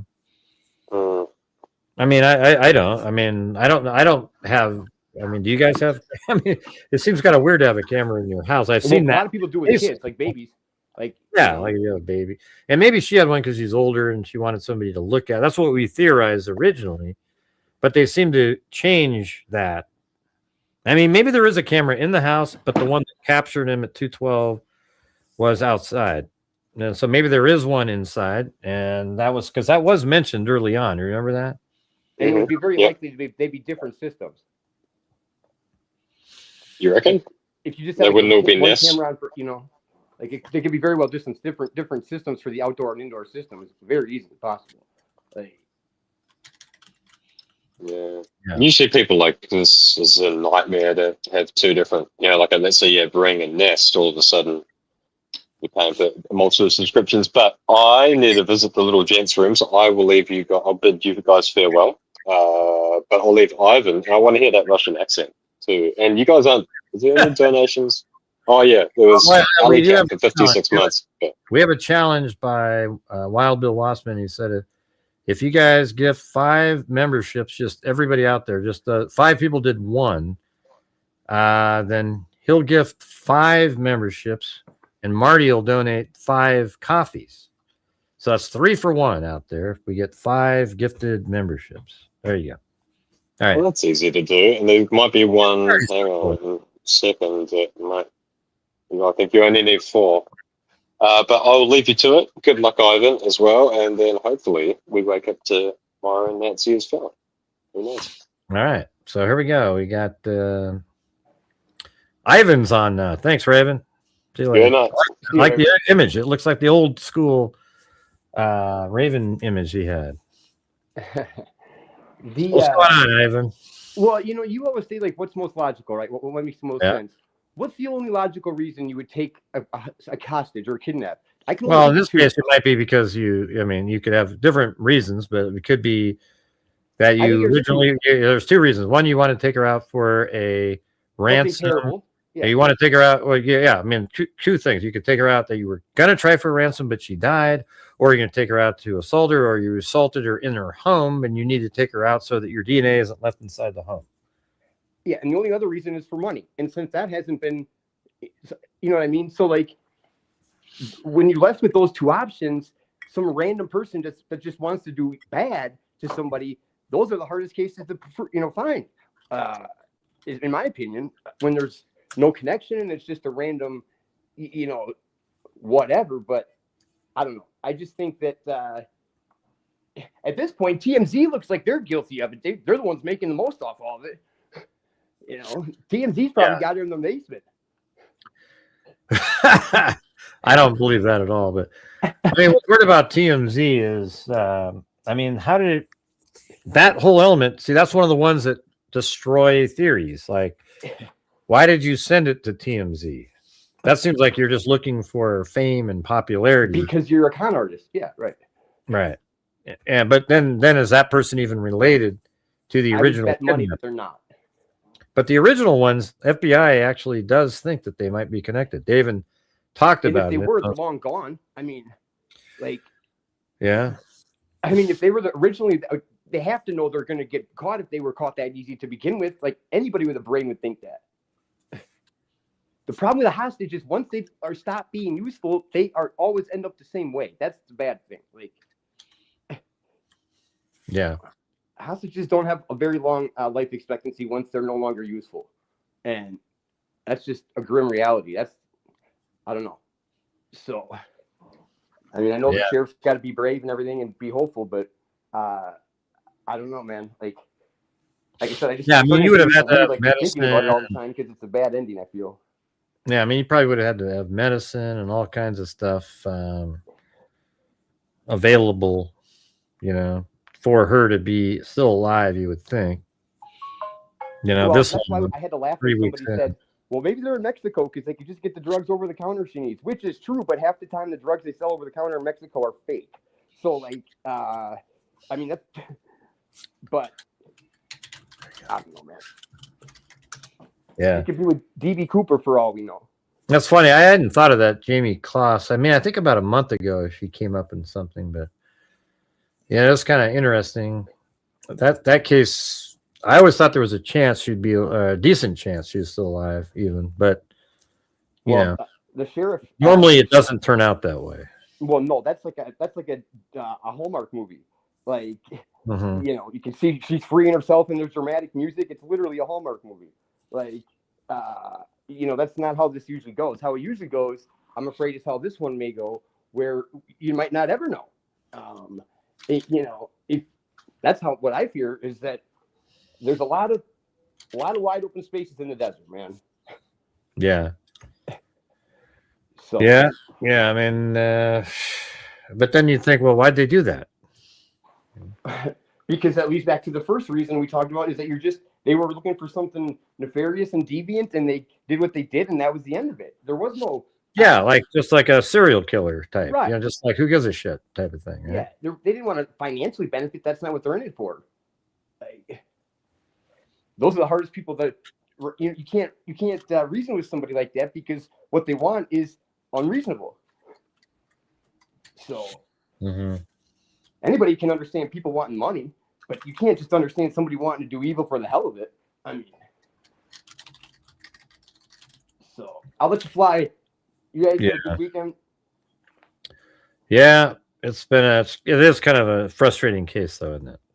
Yeah. Well, you said you're going to give it a month, huh? Yeah. So I got another 7 days. Well, that's one way to celebrate Black History Month, you know. But I guess if it gets to, why is that? I don't get it. I don't get it. What? It means nothing.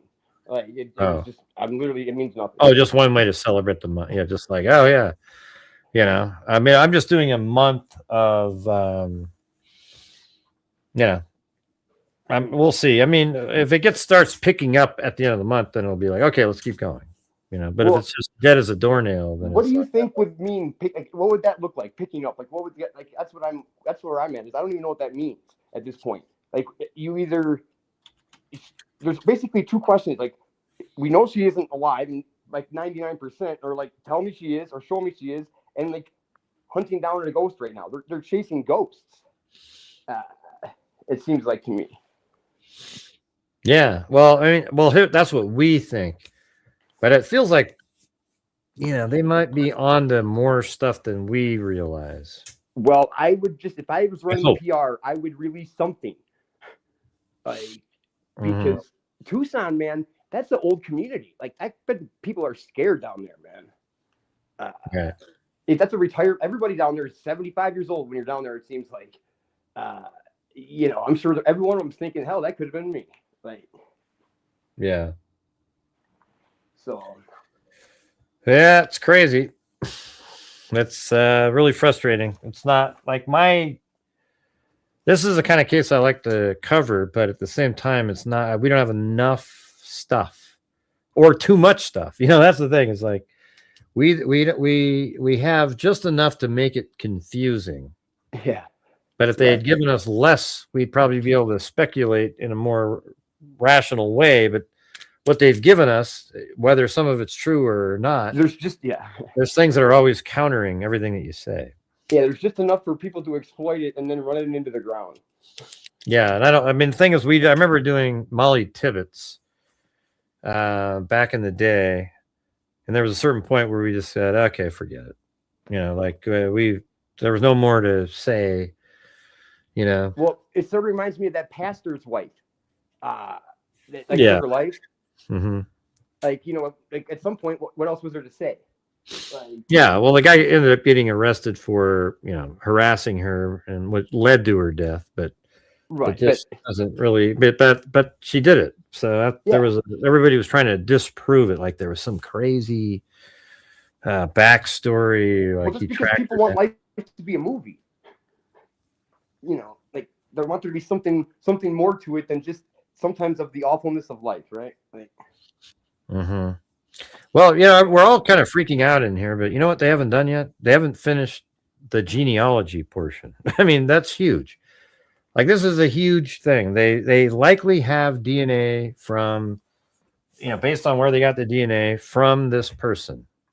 And when they do that, they're going to get somebody. They took them a while in the Koberger case to do it, because first they gave it to one lab and then Othram, and then Othram was too slow, so the FBI took over, and then they uploaded it to, I think, MyHeritage, which is a site that actually allows you to upload a raw data file, and they have like 8 million or some larger number of people there, but it's not supposed to be used for law enforcement. But the FBI, just said, okay, we'll break your terms of service. Who cares? It's not illegal. It's just, we broke your terms of service. So they uploaded it there, and they got names, and they were able to track down Koberger. And, it didn't take 4 days. It probably took a couple weeks. So let's just see here. I think that's where we're at, is when they do genealogy, there's probably going to be an arrest at some point. I think they got the DNA from the right person. What are where's the rates of that at now? Like, as far as finding, at least reasonable suspects with it. Like, I don't even. Well, no, it's like it's really if you. I mean, it all comes down to Sometimes if you end up with like second cousins or third cousins right out of the chute, it takes a hell of a long time. It might take months to Right. sift through and build the tree where you get to the right place. If you have like a first cousin or something, they can do this sucker. And I mean, I remember Misty Gillis, they did some in the same day. Like they got it, went ding, ding, ding, ding, ding, ding, ding. It just all flowed together and bam, they got it. You know, but when you get to the answer, it's just absolutely the best lead in the history of mankind. You'll go like, all right, we've narrowed it down to this family. This is the mother and father. They have 3 kids. One of them lived near Tucson. And the FBI goes and looks and they go, oh boy. Yeah. And then it's nailed. I mean, it's just, but they're tips. They just tell the police. When I said the FBI, it's usually, the genealogist gives a lead to the police and they say, these are the 3 people that it possibly is because they're siblings. And then they look at each one and go, wow, okay, we can eliminate this one, but this one here. And then it's up to their investigation to put the puzzle together after the lead of who it likely is. I mean, it's the greatest lead ever. But they have to put the puzzle together and make it work in a court. So that's how it works. Oh, I think he disappeared. I thought he was still here. See you later. I know. I probably just droned on and on. I thought he was still here. Let's see. Tyler Robinson is for sure not the lone. Yeah, he is. He's 100% the lone wolf, man.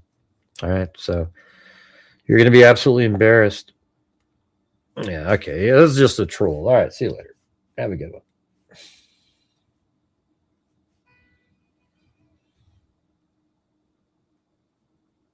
Maybe try tomorrow sometime when your brain's working a little better. I don't know what they said. I heard they found new DNA. I've heard that they have to. Well, if it's completely mixed, it's very difficult. But there are labs out there that have figured out how to separate it.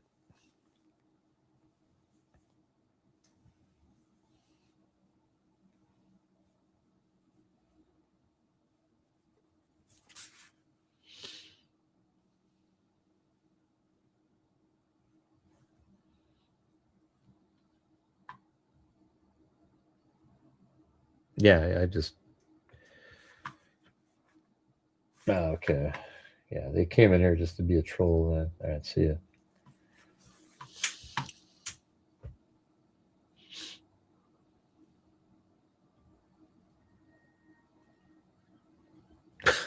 Anyways, thanks, Wild Bill Wassman and Marty's Bar and Grill. It looked like it wasn't going to make it. So I figured, okay, maybe I'll donate 5 myself and I'll be some of that goes back here, So not much. 70% of 25 and then taxed on the remaining. Yeah.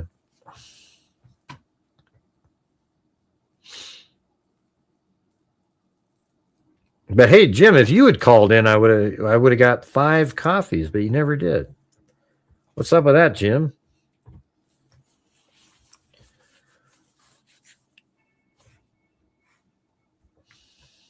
Any other thoughts, you guys?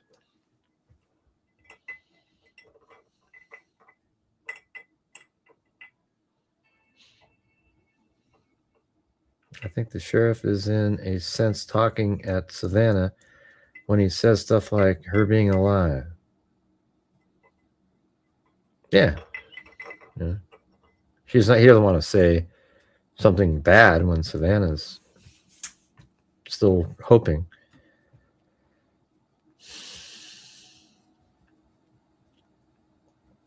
I don't know.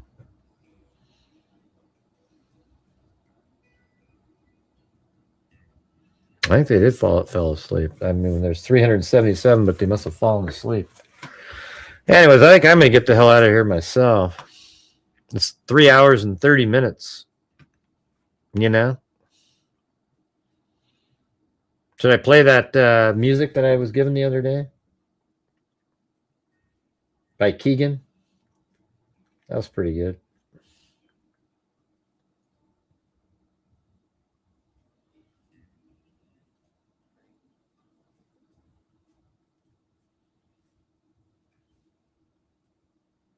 The I'm a Freak music. Yeah, that'd be cool. All right, let me. So thank you to Texas Gal, or South Texas Guy. I mean, excuse me. We had a Texas Gal. South Texas Guy. Sorry. And then we had Jessica Schubach gifted a membership. Then Tracy Von Brott gifted one. Then Cheryl Bullock. Then Wild Bill Wassman. And then Allie Cake. And then Joel Burnt. And if you missed it, we donated $500 to the National Center for Missing and Exploited Children. Well, the link's at the top of the screen up there. See the top of the screen there, Jim? That's it. Joel Burnt, and then Kimberly Hunt. Wild Bill Wassman gifted one. Then Tracy Von Brott. Bruce Holdaway. Then we had 24/7 gifted one. Then Kathy JC. Then Gloria Batari. Then Tiffany gifted one. Then Tiffany again. Then Allie Cake gifted one. Then Katie Corner gifted one. And then Tiffany became a new member just on her own there. Thank you. Then KMTX gifted one. Then Tiffany. Then we had Bun gifted one. Then Tiffany. And then we had Annabelle Aroma. Then Jim Lawn gifted one. Then Wild Bill Wassman did 10. I think that was a 10.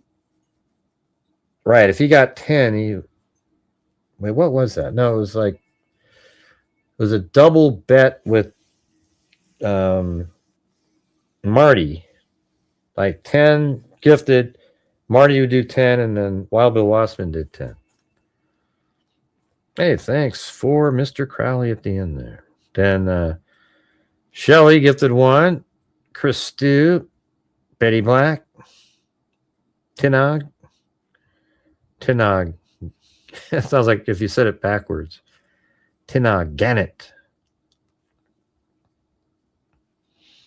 Jim Lawn gifted 5. Then we had Tinog gifted 1. Then Wild Bill Wassman did 5 more. Then Mama for Coffee. Then Betty Black. Wild Bill Wassman. Hey, Wild Bill Wassman, man. Thank you. Then Sassy Squatch. Becky Brindle Scala guitarist. Then Path Sweeper. Mama for Coffee. Jim Lawn gifted 10. Man, I think I remember that one. You sort of snuck that one in. Then Path Sweeper, and then Becky Brindle Scala guitarist. Then Bengal Cat Hilly said there was a great caller. And then Allie Cat gifted 1. Then Vicky Anderson gifted 5. Then Allie Cat, Bengal Cat Chili, Wild Bill Wassman, and Mr. Cali.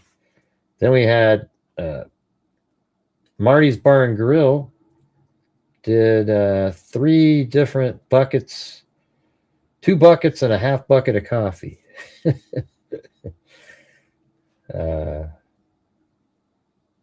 Then Lisa Valenzuela did her challenge too, which is a half bucket of coffee. Thank you, guys. Very cool. Very cool. Yeah. Wild Bill Wassman. Man, you nailed it. Thank you. Appreciate your support. I hope that people don't feel like you're required to. I just try to keep trying to get the support going. And we did we donated $500 tonight to the National Center for Missing and Exploited Children. That's 2,000 so far. I guess we got to add that into our numbers over here. All right. So hold on. We got to do. No, it's over here. Right there. All right. So now it's 285, 112.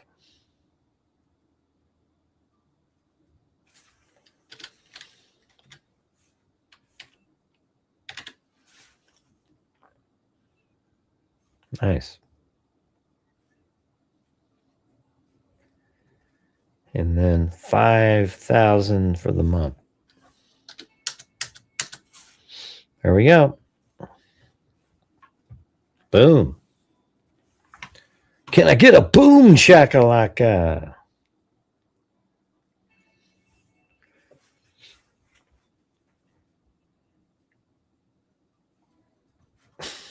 All right, I'm going to remove the collar. Hey, thanks for Mr. Crowley. Very cool. Thank you, guys.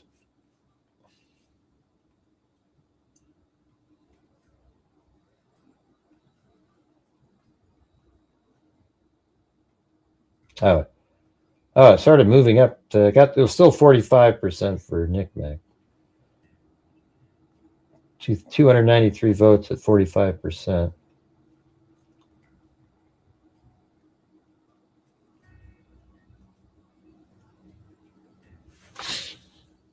All right. Well, thanks, everybody. Really appreciate it. Another successful night. Hopefully we get some more news. It feels like we're due for some news, don't you think? It just feels like they've been not doing much news lately. So maybe we'll get some. You know what I'm saying?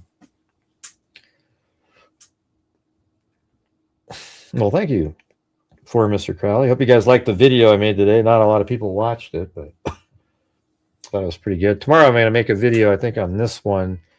Just basically based on, it's going to be, this is why we know she made it home. This is why, and just do that same thing, because I always put it in my shows, but a lot of people don't watch a show that's long like that. So anyways, I don't know what that means, Les. Nobody, I don't understand. Not the jerk store proprietor. I don't know what that means. Yeah, I was thinking of making a debunking one, but I don't know. I'll have to figure out how to do it. I should have just clipped that other night when I was going through with the music, playing this stuff. Or I think it was this one.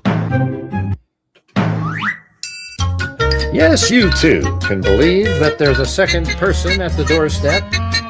If you just look closely here, you'll see a little light there. No possibility at all. It's just part of the plant that he's putting on there. Of course, it's the jerk store called. I don't know what that means. I don't know what that means. What does that mean? What is jerk store? Never heard of it. All right, thanks everybody. See you guys later.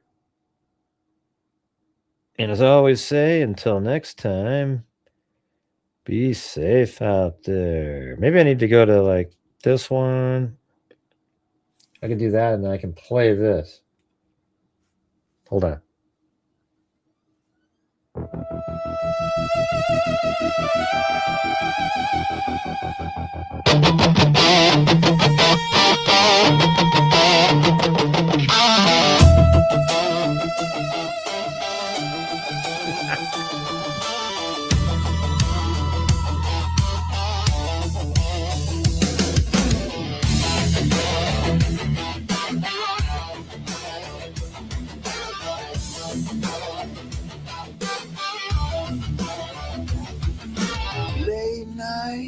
Center in the gray zone. Yeah, man, I like this. Chasing every clue, like blue with a bone. Blue with a bone. It's the twist, the turns, the secrets they keep. Falling down rabbit holes, it's a crime to sleep. I'm a freak, yeah, I'm a freak. Got a curious mind.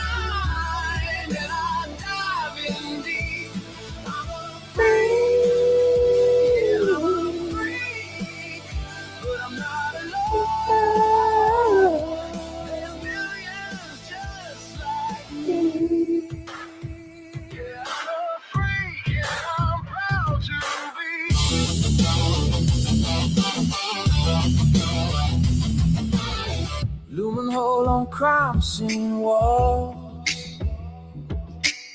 Silent screams through empty halls. We've got great taste, born to investigate.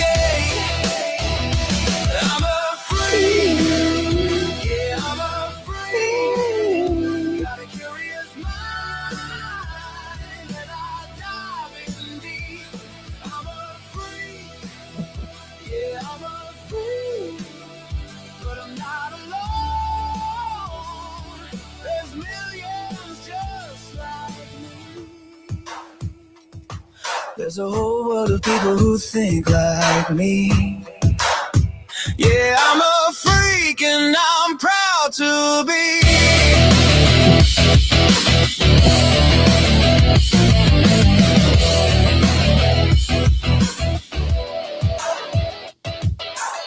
Call us strange, call us obsessed, but we're just curious minds doing what we do best. It's not the danger, it's a story beneath the hunt for the answer that makes us the freaks.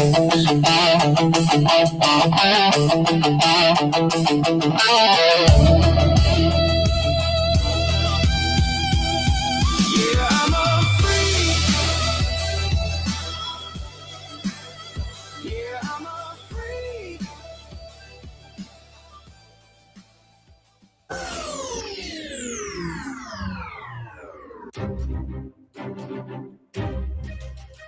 Thank you for watching Gray Hughes Investigates on YouTube, where we cover true crime using logic, reason, and common sense. I hope that doesn't offend you. Thank you very much for watching. And if you need a trigger bunny, this isn't the place for you. Thanks again for watching. And as I always say, until next time, be safe out there.